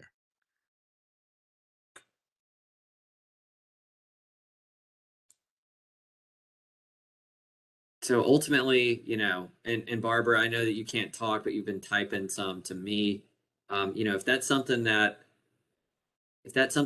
you or the neighborhood is interested in considering in the future, changing the zoning to not allow those types of uses, so that you get good the good type of development you want and not a QT gas station, we can obviously put that into the plan. Just let me know. Hey, Daniel, quick question. How much of, I know you mentioned it's PD 830, right? So how much of that corridor is PD 830 on that map, and how much isn't? PD 830, I think 830 just goes to Plymouth, I believe. And then everything west of Plymouth is in 631, I believe. Nothing has been really done in that PD since I've been in office or was on the plan commission. So was it created as like a commercial drive-through kind of corridor? That's what it was intended to be?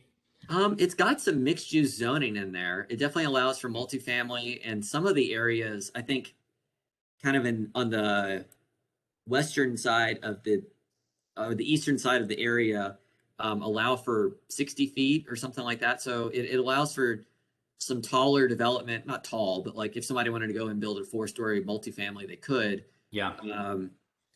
you know, it did some things right in terms of thinking about setbacks and the type of uses. Some of them require SUPs. I'd have to specifically go through the whole code and understand it a little better. No, I appreciate you don't have to do that, but I guess to get to the point of it, if the neighbors supported what Paul's recommending, which is reducing the amount of drive-throughs along the corridor, would we have to look at reopening both PD 830 and 631, or just 631? We could recommend just 631 to be reopened if we wanted to. I mean, we could do either one. It doesn't matter. All right. Yeah, maybe that's just something the neighborhood needs to work with you on, I guess, moving forward, like what they want to see. Because I think 830 already encourages more density along that right there at Hampton and Davis and Jefferson. So it's probably 631, but I'll leave that up to you guys. Just Yeah, the 830 was part of the Bishop Davis rezoning. And so the 830 actually isn't just Hampton to Plymouth, although it does include that, but it stretches east for quite a ways down Davis toward Bishop Harts. Right. So to reopen that would be probably a pretty bold move. Monstrous. Yeah. It was a really great reason to do it. That was really obvious. And I guess it would be curious too if there's sub districts within 631 that are, would just allow us not to have to reopen everything, as Barbara says, it's all the way to Loop 12. If we would maybe just open it within Westmoreland to the east along PD 631. So there are some sub districts, so that's something else. We could just recommend certain sub districts amend to change things like that.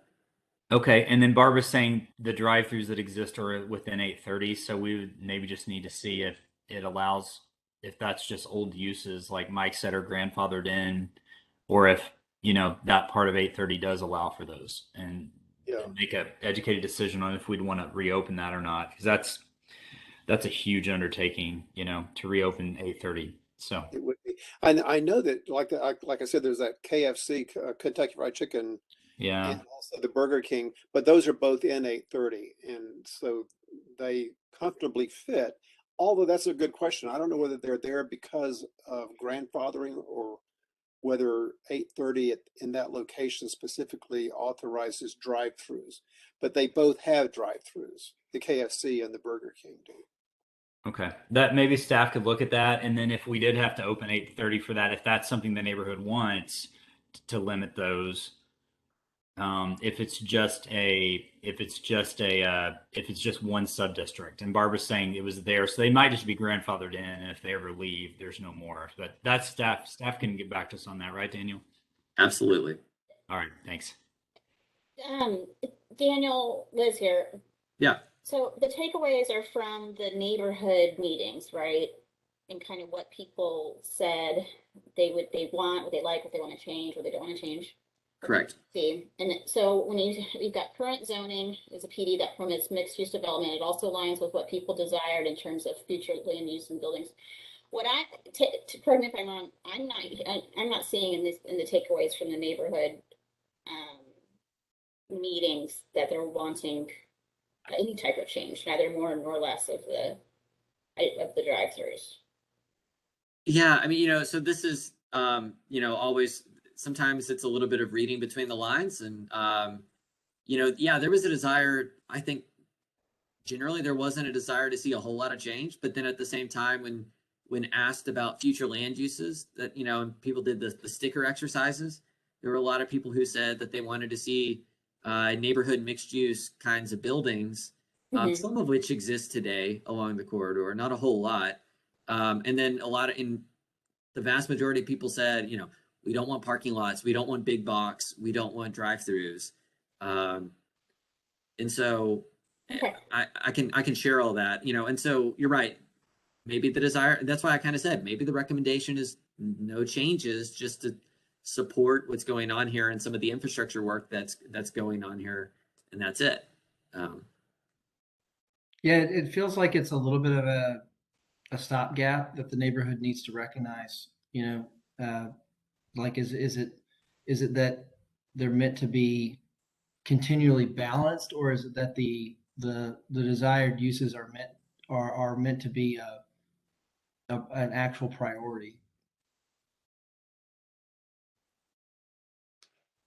Yeah, 'Cause I mean, I that's a would good think if you question. want- I was going to say, I think if when a neighborhood says that they want something, I would think that that means that that is some sort of priority. But they probably aren't aware of the economic contention that drive-throughs have with the kind of retail that they want.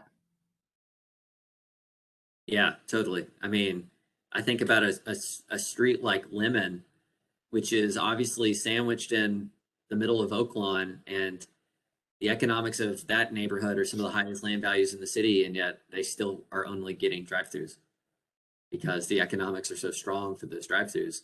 So even Lemon, which is such a successful, busy commercial corridor, can't generate the type of walkable development that the neighborhood wants and that the PD is set up to deliver. So.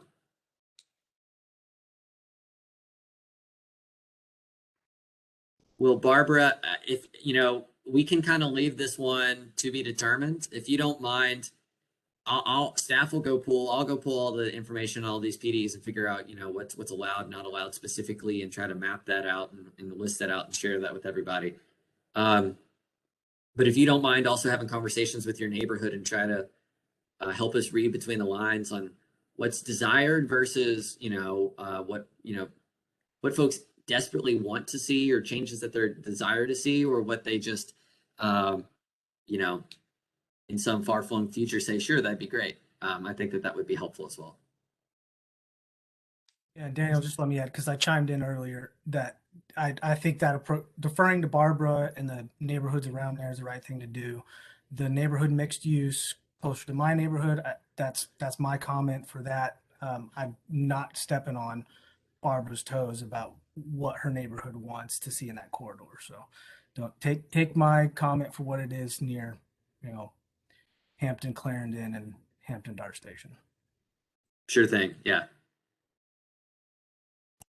I'm going to agree with Liz here. I live not just slightly east of Hampton, but pretty close to this. And I do think that's pretty, I understand the logic and the reading between the lines, but I think we want a more walkable neighborhood is different than saying we're not going to allow drive-throughs without the community understanding that connection. So I too think that we should talk this through a little bit more with this neighborhood. Yeah, definitely. And I think there's kind of two ways we can do it. One is because we don't have any specific intentions to have any more public engagement before the draft plan goes out. That said, Barbara, if your neighborhood association has a meeting, or if you want to pull folks together, we're obviously happy to meet with them and kind of present the current situation, the possible future situation, what's allowed, what's not allowed. We can do all that. Or, another option is we put it in the draft plan and then get reactions that way and see if everybody says, whoa, don't ban drive-throughs here. But I think the best way would be to work with the neighborhood association. So Barbara, we can try to work together to find a time to meet with some folks in your area and maybe open that up to a few more to other people and try to get some more input that way.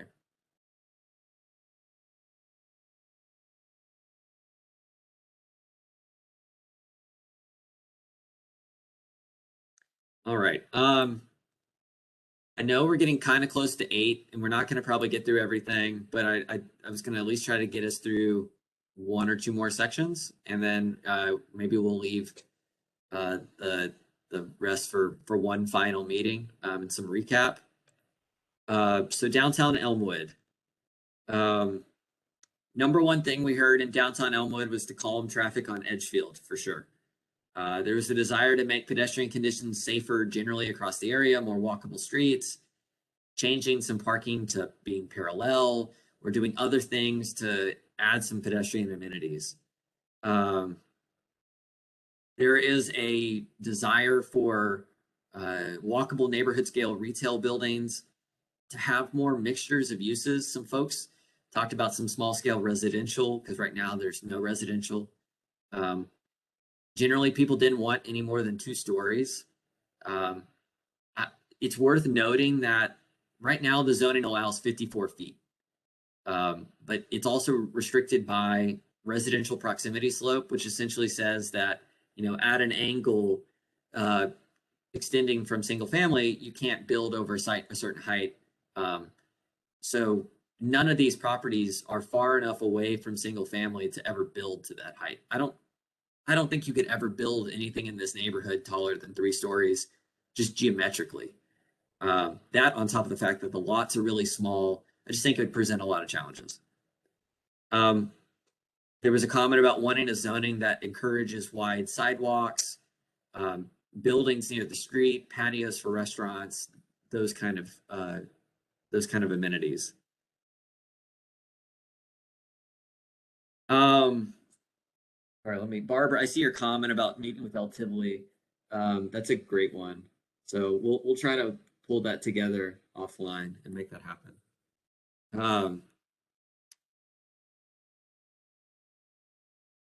So what did we hear? General support for some residential land uses, like the ones shown, single family, duplex, triplex, quadplex. General support for community serving retail, restaurants, bar, lounge, tavern, commercial amusement, outdoor commercial amusement. There was a desire to not have land uses such as all the auto service uses, gas stations, and drive-throughs, because those would be allowed in downtown Elmwood today. There was a constant comment about keeping the area local. A lot of comments around the Elmwood Farm and small businesses. I know the Elmwood Farm is moving, but and then there's one comment: not enough density to support the existing retail, and then a desire to see infill development on some of the vacant properties. And I see, Elena, I see your comment. People I've talked to support adding residential units to the existing structures. I assume you mean something like live work or letting people live in some of the existing buildings. And if that's not it, I captured that, but we can talk about that. Yeah, that's exactly what I mean. Yes. Okay.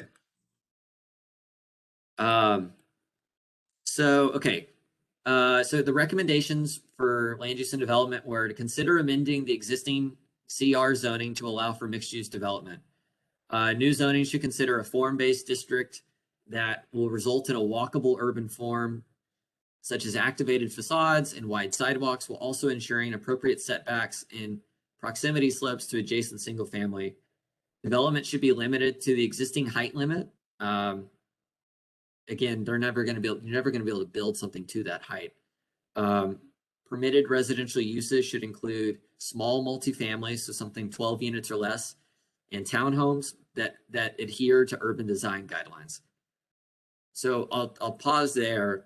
When I talk about a form-based district, it's a type of zoning code. We've got form-based zoning in some areas of the city, and essentially those exist they're based off thinking less about the use and more about how the building sits on a lot and putting the building up to the street, generating the types of walkable development that we like to see. So that's really where that came from. Isn't to say that it couldn't be a PD. I think the desire would be for not to be a PD because everything in Dallas is a PD. But you know, that's something that would be fleshed out during the authorized hearing process. Another comment was consider amending the zoning to permit restaurants to sell alcohol near schools and churches by special use permit. Because right now there's a large chunk of downtown Elmwood that can't sell alcohol. And so thus those restaurants aren't going to ever go into a building where they can't sell alcohol because that's where they make so much of their money. That isn't to say we want bars. It's just to say that we want a restaurant that can, you know, sell beer, and that would still have to go through an SUP process. But that's something that I know the neighborhood association in the past had expressed as well. Consider amending the existing zoning to prohibit automotive-centric uses such as drive-throughs, car washes, gas stations, auto repair shops. And then in conjunction with citywide parking code reform, consider parking code reductions for all existing commercial structures, and consider shared parking use agreements with surrounding properties and permitting adjacent on-street parking to count towards parking requirement to help make redevelopment of some of these properties easier. So something that comes to mind would be, you know, if I'm going to downtown Elmwood, I don't mind blocking or parking a block away. But right now, a restaurant or a use isn't allowed to use that parking to count towards it. So like a good example would be the Masonic Lodge there has a big parking lot that sits empty a whole lot of the time. Could adjacent buildings, some retailers enter into a shared parking agreement with them where they say, hey, we can, you know, our tenants, I mean, our visitors can park in this lot on certain hours or something. And that helps them have parking for their uses, and maybe even makes their use possible because of our parking code. And maybe it puts some money in the pocket of that church too. So that's, I mean, the exact specifics of it, I think, would be fleshed out again through the authorized hearing, but that's the recommendation. So here's for some shout out to Don Rains again. He drew these by hand. I just added on the call outs to kind of explain some things. So Elena, I see your comment about alcohol's close by. It would be just for restaurants. So the way that that's defined is a restaurant is anything that 51% or more are food and not beverage. And so, you know, that's the first and foremost thing that's looked at. So we're not recommending allowing bars by right. The other thing is they would have to go through the way that the SUP process works is you submit and say, hey, we're going to sell beer and wine. Here are our hours. Usually there's kind of a negotiation of we're only going to be open till 9 p.m. and, you know, certain requirements around noise. It's usually a pretty lengthy process to get through. And then it renews every couple of years so that if there was an issue with the property, that the city can shut it down and say, no, this is not working. You know, this has become a party spot, even though it's technically a restaurant. So it's something to consider. I'm not saying that it has to be done. So these are two different options, and I can send these. They're kind of, I screenshot them, so they're kind of not the best, and so I can send these in a cleaner image. But essentially, planning and urban design staff took some time to kind of sketch out some ideas of what some improvements in the area might look like. This one, I want to just be upfront that one, this would all have to get paid for through a bond or something, and then second, little bit of mix and match. So you might have one thing that you really like on one and one thing that you really like on the other. Well, probably can marry the two. The primary drivers, well, what happens with Edgefield? Edgefield is a big wide street. It's 40 feet wide, but only 2 lanes. You know, by tightening up some intersections and putting in dedicated parallel parking along the entire road, you can actually, on Edgefield and Ferndale alone, you can get as much parallel parking as exists in the pull-in spaces for all the restaurants there and all the retail there. And at the same time, you can get like a 15 to 18 foot wide sidewalk. So you could get a much nicer public realm to walk on. You know, I know one comment people had was to slow traffic down. I definitely think a stop sign, all of this would have to go through traffic studies and stuff, but a stop sign, the traffic signal probably doesn't make a lot of sense, but a stop sign at Edgefield and Ferndale would slow people down. It also helped businesses because people would stop and see what was around them and want to stop. You know, and another one is you've got some of these leftover pieces of right-of-way. Can those get turned into some usable open space?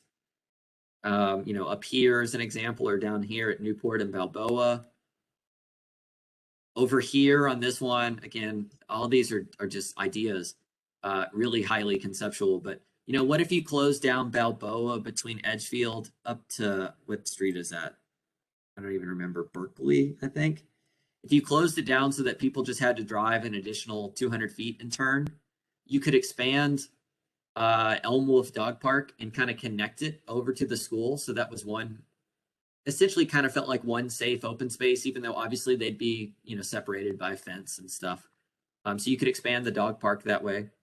So these are just high level ideas, but things that kind of based off what we heard from the community and what we as urban designers think are best practices that made some sense.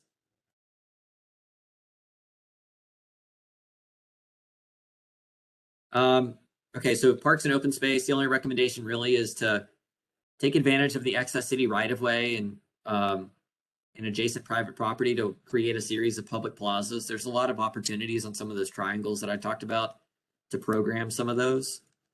And then for transportation and infrastructure, think about public realm street and intersection redesign of really a lot of the streets in the area. I think the primary streets to start with would be Edgefield and Ferndale, because those are really where the commercial corridor comes to a T. To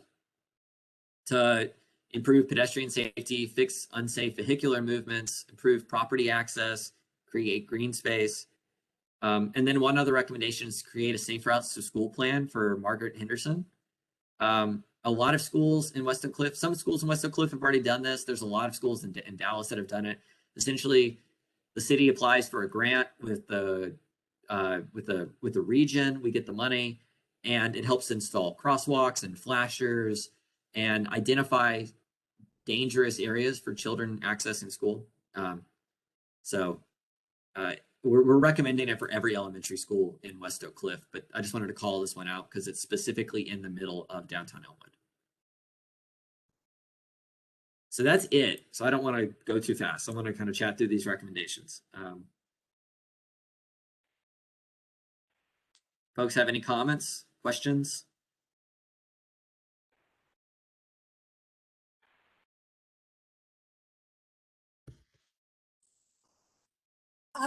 I will want to walk this by the neighborhood association. Just, I like all of these ideas. The changing, let's see, what was it? Parking code. Actually, your idea about changing what happens on Edgefield, that sounds good. That works. What you had spoken about, like redesigning those common spaces or the spaces that you were talking about.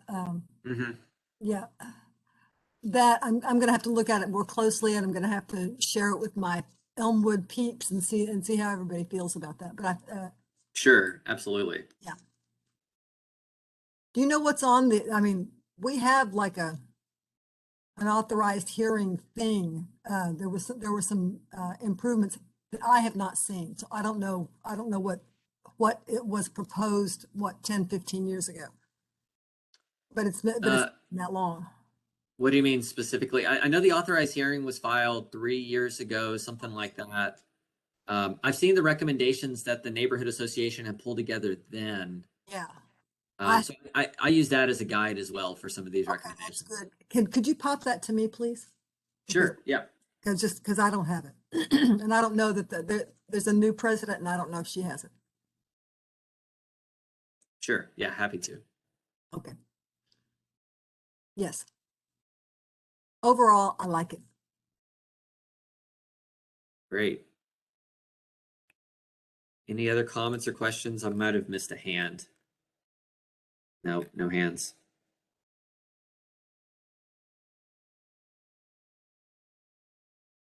All right. Oh, thank you. Yeah. Again, Don Rains. Well, I'll maybe what we can do is end at Hampton Clarendon, and then all that would leave us is after that, it would leave us the Tyler Vernon station area and the Hampton station area.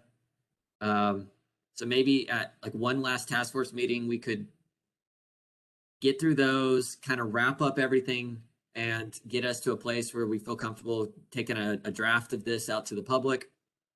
And, from there, and we can also kind of go through West Davis stuff that, based off what we hear back. Maybe that's the best course of action for the rest of the night. That sound good? Sounds good. All right, so Hampton Clarendon, desire to calm traffic. sorry, I can't even read my own slides. Desire to calm traffic and median beautification along Hampton. A general sense of harsh conditions due to traffic, vacant buildings, and poor infrastructure. Support for local businesses, but want the area to be safer for pedestrians and cyclists. There are a lot of people who talked about bike lanes on Clarendon. There was a desire for some open space in the area, a desire to protect the cool old buildings that exist in the area. Comments that the auto repair uses detract from the area. People generally wanted buildings to be 2 or 3 stories tall and to provide enhanced pedestrian amenities. There was a lot of support for neighborhood retail, but also a desire to allow for more types of uses like residential uses because those aren't allowed today. And a strong desire to not have suburban style commercial uses. And Becky, I see your comment about the meeting for Hampton Station. We don't have a date set. We'll have that one hopefully at the end of the meeting. And if not, we'll put it on our website as soon as we get a date set super soon. So for land use and development, sorry, I'm trying to put my chat box where I can read this. I know this is long. Consider amending. There's a bunch of different zoning categories that exist on the corridor. It's mostly CR, but there's a few other small categories. Consider amending the existing zoning to allow for mixed-use development along Hampton Road between West 12th and Brandon, and along Clarendon between Hampton and Marlborough. New zoning should consider a form-based district that will result in a walkable urban form with activated facades and wide sidewalks, while also ensuring appropriate setbacks and residential proximity slopes to adjacent single-family uses.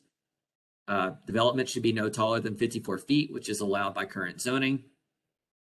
Permitted residential uses should include small multifamily development and townhomes with appropriate urban design standards. And then the only additional part is consider expanding. Right now, the authorized hearing ends at Burlington, but the rest of the commercial district, there's no difference between the rest of the district from Burlington all the way up to 12th. So the recommendation is to extend the authorized hearing scope to go up to 12th to just kind of capture the whole corridor. So this is very similar recommendation to downtown Elmwood because I think in a lot of ways they're very similar. All right, next, consider amending the zoning to prohibit automotive-centric uses like drive-throughs, car washes, gas stations, and auto repair shops to facilitate walkable mixed-use development. And then in conjunction with citywide parking code reform, consider parking code reductions for existing commercial structures and shared parking use agreements with surrounding properties, and permitting adjacent on-street parking to count towards parking requirements. So that's the exact same thing as downtown Elmwood. I think the conditions are really similar. You've got a lot of old buildings that are encumbered by parking code issues that they can't overcome. So this is one, shout out to me. I'm not going to shout out Don Rains on this one. So I threw this one together kind of based off what we heard from the community. One comment that we heard was, well, can we beautify the median? There's not a lot of trees or really any trees on Hampton. So by closing some of these these turn-ins into the 2 streets, I think it's Emmett and Kingston. I might have gotten that wrong. You know, you could have a continuous boulevard, basically from Brandon all the way up to Clarendon, tree lined. Same thing kind of up to Burlington. Putting traffic signals at Burlington and at Brandon, that could help kind of slow traffic. I'm not allowed to say that by the engineers, but it'll help prevent these huge pulses of traffic that, you know, people are flying at 50 to get from one light to the next. If there's kind of a regular occurrence of traffic signals, and depending on the timing, you know, it'll help mitigate some traffic speed. There is a large vacant property here that I know it's privately owned. One comment from the community was we want open space. Same with Gemtown, there was a desire for open space. So is there an opportunity to, and it's a recommendation we put in the park section is, you know, can the park department use some funds to acquire a property to create a plaza or a park here? That would be something that could really help contribute to the neighborhood and serve as an anchor. Here at the corner, the corner is currently getting used for parking for that retail use, but it's all city right of way. Is there an opportunity to turn that into kind of a plaza with public art, something that celebrates the neighborhood? Because this really is the crossroads for all of West Oak Cliff, is here at Hampton and Clarendon. And then lastly, bike lanes along Clarendon. That's something we've already talked about, but putting bike lanes in for the entirety of this of the stretch will help to, you could create a really nice walkable street on Clarendon right there. Yeah, I'll send out these renderings. I'll have to export them, but I'll send them out to everybody so people can have them. So Dan, you were saying that, go back to that for 1 second, just for clarification. You were saying that Kingston and Emmett, which are the two streets south of Clarendon, there are turn lanes there that if you took away the turn lanes, you would have more space to create a median. Is that the idea? Yeah, that's correct. So, and another thing, it's kind of based off some other comments that, so there, I know many of y'all were familiar of when they did a temporary road diet on Hampton, I guess in 2020, to see if going down to 4 lanes was feasible. From a traffic perspective, it really wasn't. And actually what it resulted in was spillover into the neighborhoods. So anecdotally through community feedback, we heard a lot of comments, especially from the Gemtown meeting of, people cutting through. They don't want to turn at the Clarendon light. So they're cutting through the neighborhood to get over to Clarendon. So they're flying through the community. If we prevented that and then had a signal, we still want people to be able to access their neighborhood. So if you lived here, you could turn at Brandon and get into the neighborhood really easily there. It's just, these just basically making these ride in, ride out only, which what also helps with these signals and all of that is you're going to have multiple safe points as a pedestrian to cross on Hampton. So you can kind of walk a circuit instead of having to take your life into your hands to get across. And then you could also, if you have a wide boulevard median, you could do mid-block crossings in the middle so that, all you have to do is go halfway across. You've got a 15-foot space to stand and wait and then continue crossing.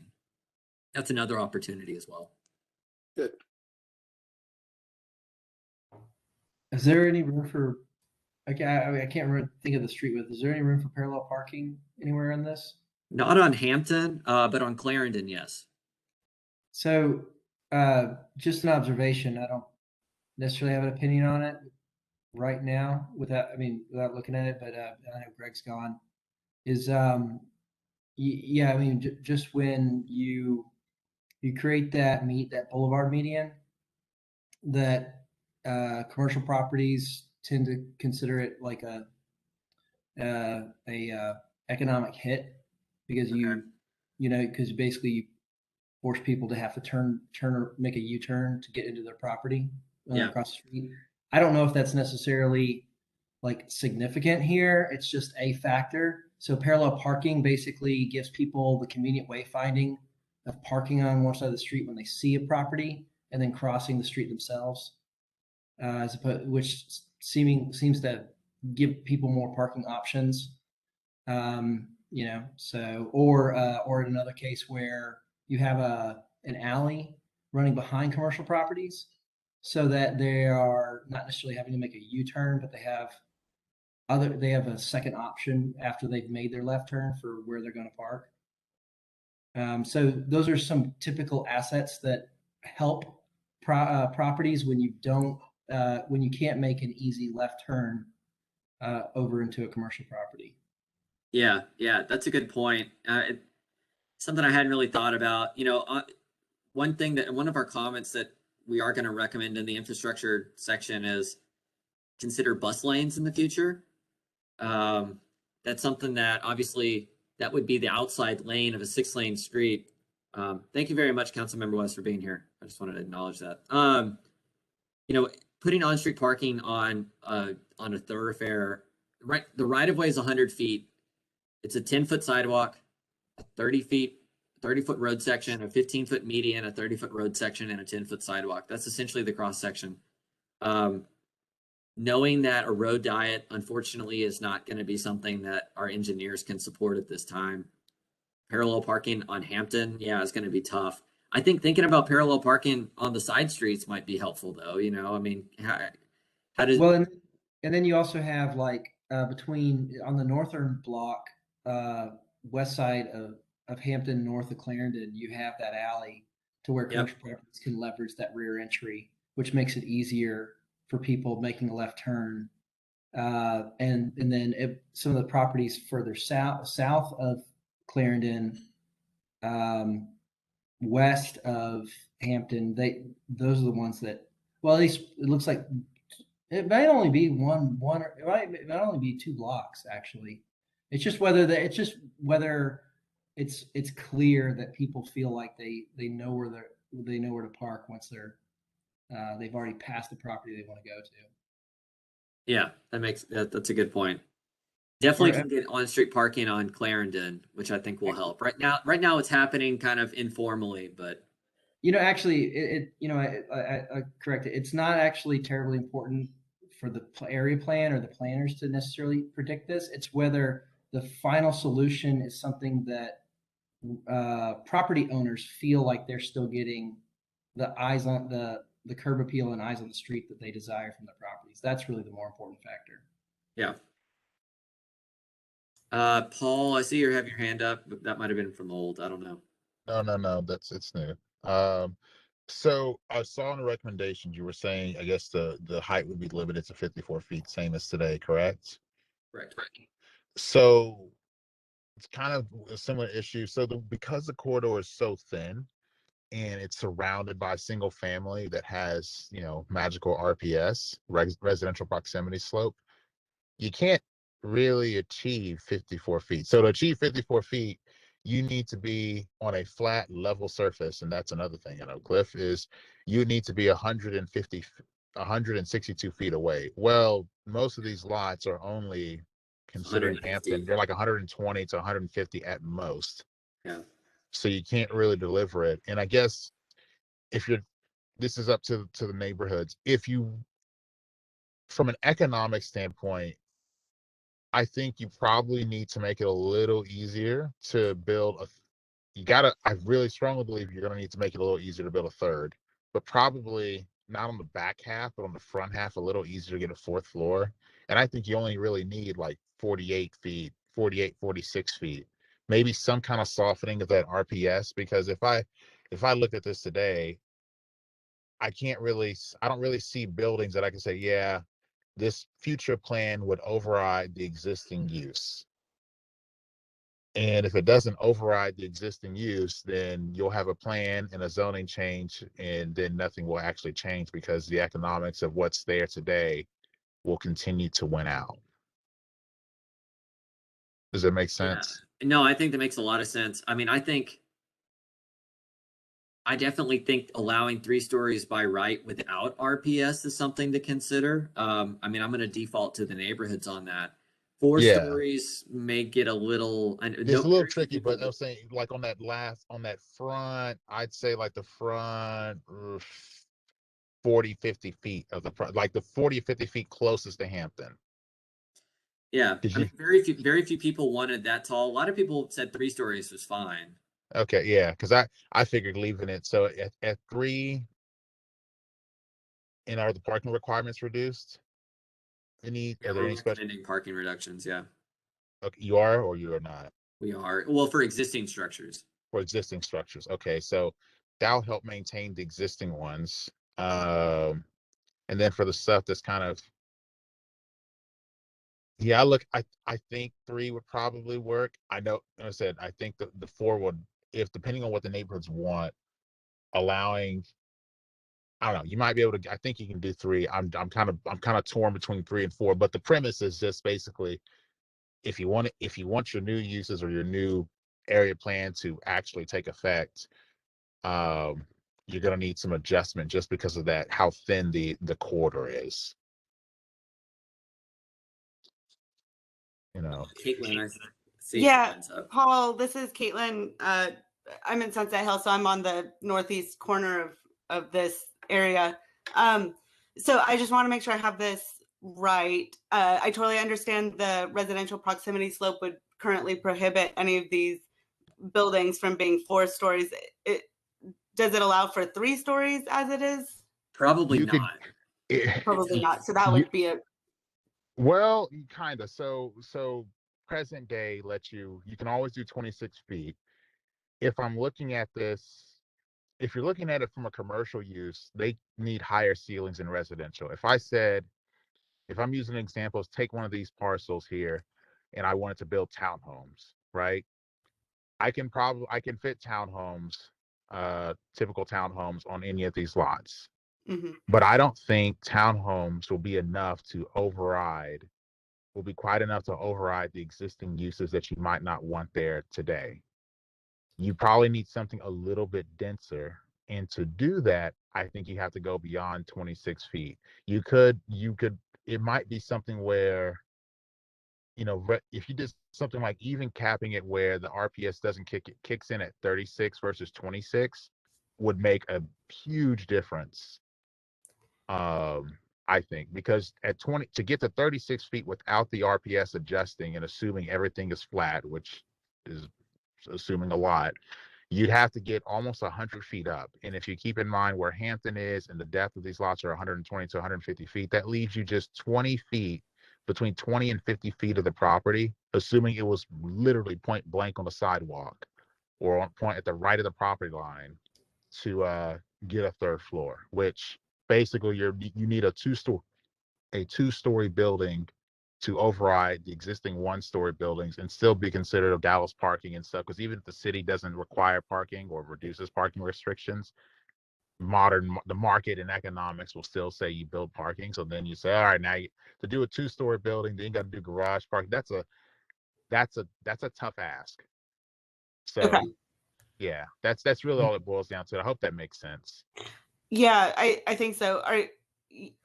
Yeah, maybe we could talk away from this just a little bit more. But I do want to say, Daniel, I think pretty much everything that you've laid out here, sounds excellent to me. I do want to take the mixed use development, adding more, like I think, Paul, this is what you're saying, adding more than townhomes. I think I would want to bring to my neighbors. I think people would be okay with townhomes. I'm not sure everyone would be okay with like apartment style buildings. Yeah, and the recommendation was just small, like no larger than 12 units. That's something that's really hard for us to regulate. But I think one thing I'm not gonna be able to find, I can send a picture later. There's a developer in town. I don't know the name of the developer. The name of the projects are Magnolia, and they do a lot of 2 and 3 story multifamily that are small. They're like 20 units. And they fit, like there's one on Gaston not far from my house, and it fits really well on the street. It doesn't feel very tall. It sits right next to a single family behind it. I could see some of that working pretty well, but but if that's not something that the neighborhood doesn't want, then absolutely we can remove that. Yeah. So just to add on to that, so I know of Magnolia. That's a good example. Typically, their lots are about half an acre. So if you see some of these smaller properties, you need to combine 3 of those to create that. Yeah. And you need and it's not just that you need 3 of them. It's specifically you need to combine 3 of them, and the economics of building just 3 floors. And typically Magnolia does surface parking in the rear, right? You need those economics to beat out over your existing retail. And that's why I'm saying it's tough, because the existing stuff, even just by virtue of being on Hampton, does still have significant economic value. It might be too, you can look at, we'll talk about this more offline, but it might make sense to treat it where RPS is 1/3 if it's single family, but if it's like townhomes or multifamily 1 or 2, it's 1/1, which is another way of saying the first 50 feet, same typical RPS rules, but then after 50 feet, it kind of relaxes a bit. But either way, I think you get the general principle, and we can talk about it more offline. It's just whatever you guys want.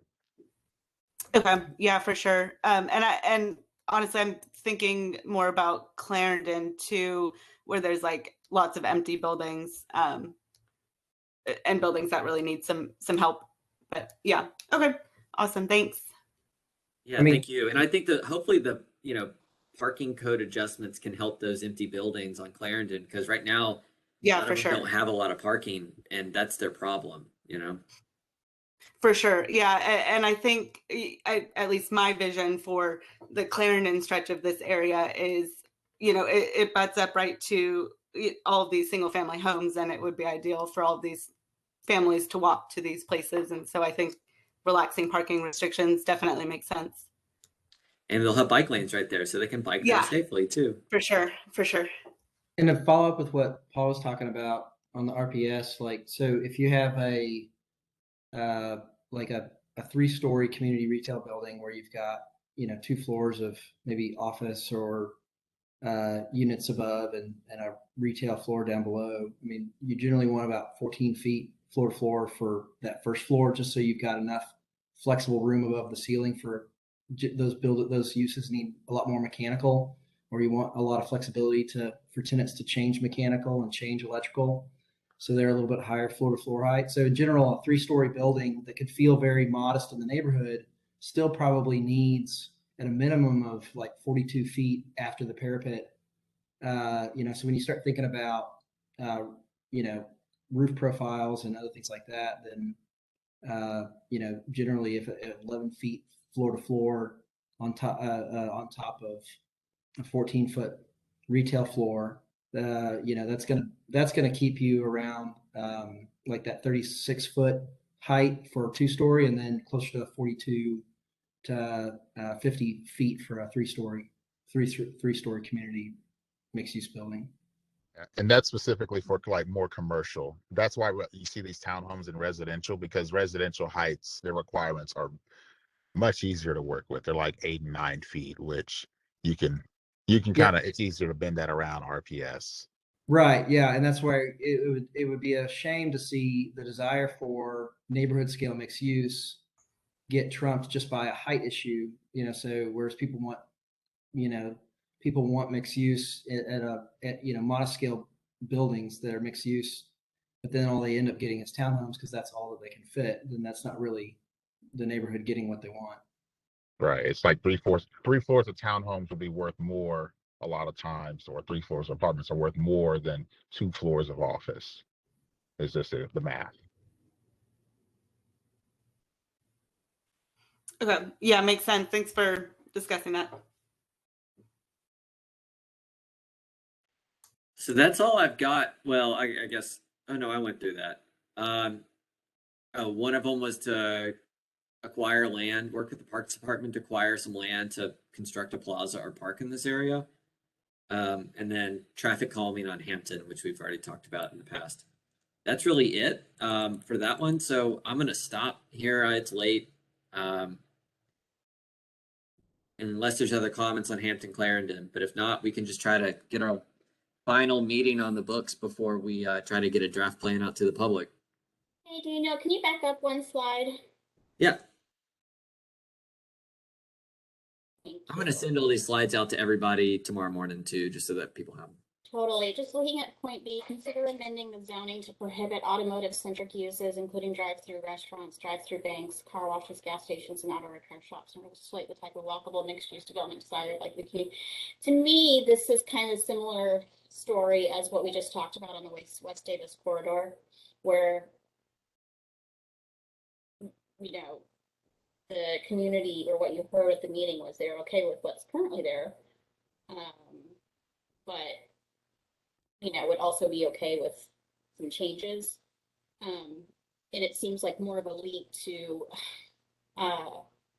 prohibit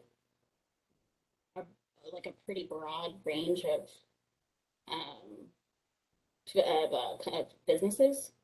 Or did I miss where that On this area specifically, there were a lot of comments that people kept saying the auto repair shops are a nuisance. There's a lot of code issues with them. On the drive-through restaurants, drive-through banks part, that's not something that people, because there are none today. I know Paul just hopped off the call. I think it's similar to West Davis. This is a street that he's already said that there are people looking at trying to get into the market now because the economics are really strong.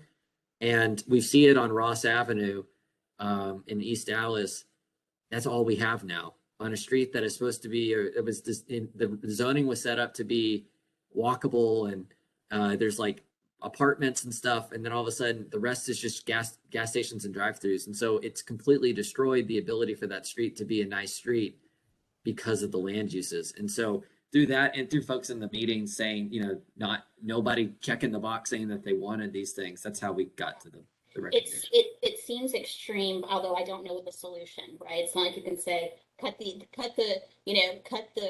amount of those businesses in half in the future or something, right? And I say extreme only because there's a reason why there's so many there right now, right? And it's because those are the types of businesses that are needed by the community around it. So I'd hate to would it affect any current? No, they'd be allowed by right. So they're grandfathered in. So Yeah. they could operate until the end of time, so long as they didn't close and stay closed. I think it's either 6 months or a year. Okay. And then at that point, then they wouldn't be allowed to reopen. But not COVID probably is a bad example. There are some exceptions, as Barbara knows pretty well on this bar up on West Davis. But yeah, some of it is getting out in front of things that aren't there, like gas stations, and then some of it is responding to the community on things that they didn't like today. But you're right. Some of that's employment for people today. We don't want to go clear out those businesses. It's just we know that they're also not contributing to the neighborhood and to the corridor the way that some other commercial uses might be. Sure. Okay, thanks. Yeah.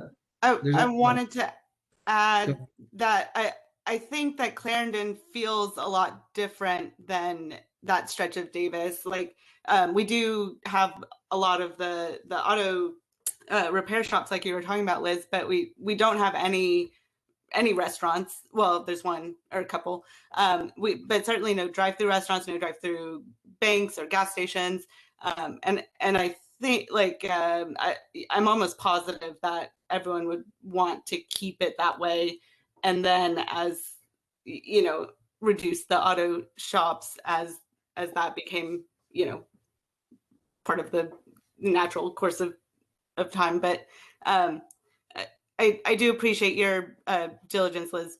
I think they're different though. And neighborhoods need to get educated about this kind of stuff. They need to be, things can't just be said for them, but at the same time, real estate and urban studies show that walkable type areas are antithetical to drive-through vehicular type uses. So, and a lot of times the drive-through businesses were, developed in more zoning and economically fragile areas, at a time when there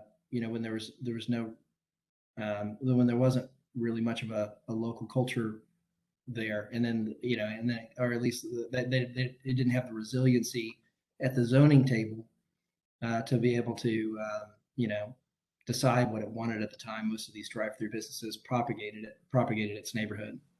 So and then secondly, it becomes really difficult, really impossible to say, well, it would be nice if we had 50% less drive-through uses. So for when the whittling out, potentially could occur if owners decided to shut their doors and they weren't kicked out, but then we could kind of slowly, progressively move to a walkability and still allow some amount of drive-through uses. You really kind of have to allow all or none, because you can't just give right to some property owners and not to others. So it becomes a really kind of a tricky situation. And yeah, that would definitely bring our city attorney's office into the matter. And I think the good thing about having the draft plan out there is that this allows everybody to react, and get input. Because if tons of people say no, we want those uses, well, then the plan will react and respond accordingly. So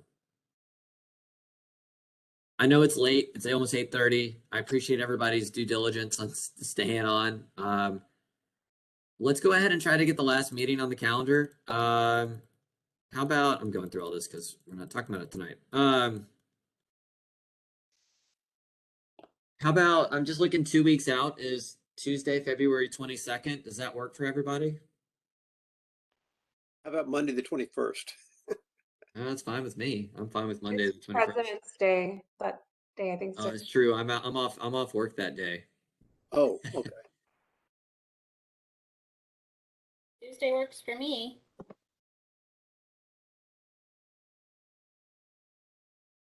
If it doesn't work for you, Mike, we can do a different time.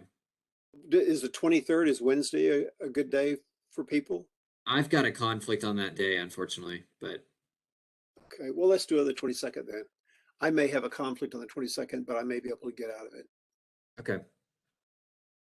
Well, we'll aim for that, and if when I email, I know a lot of folks have hopped off, and if I email out to folks, everybody stuff tomorrow. If everybody says that doesn't work, then we'll find a new time. But Sounds good.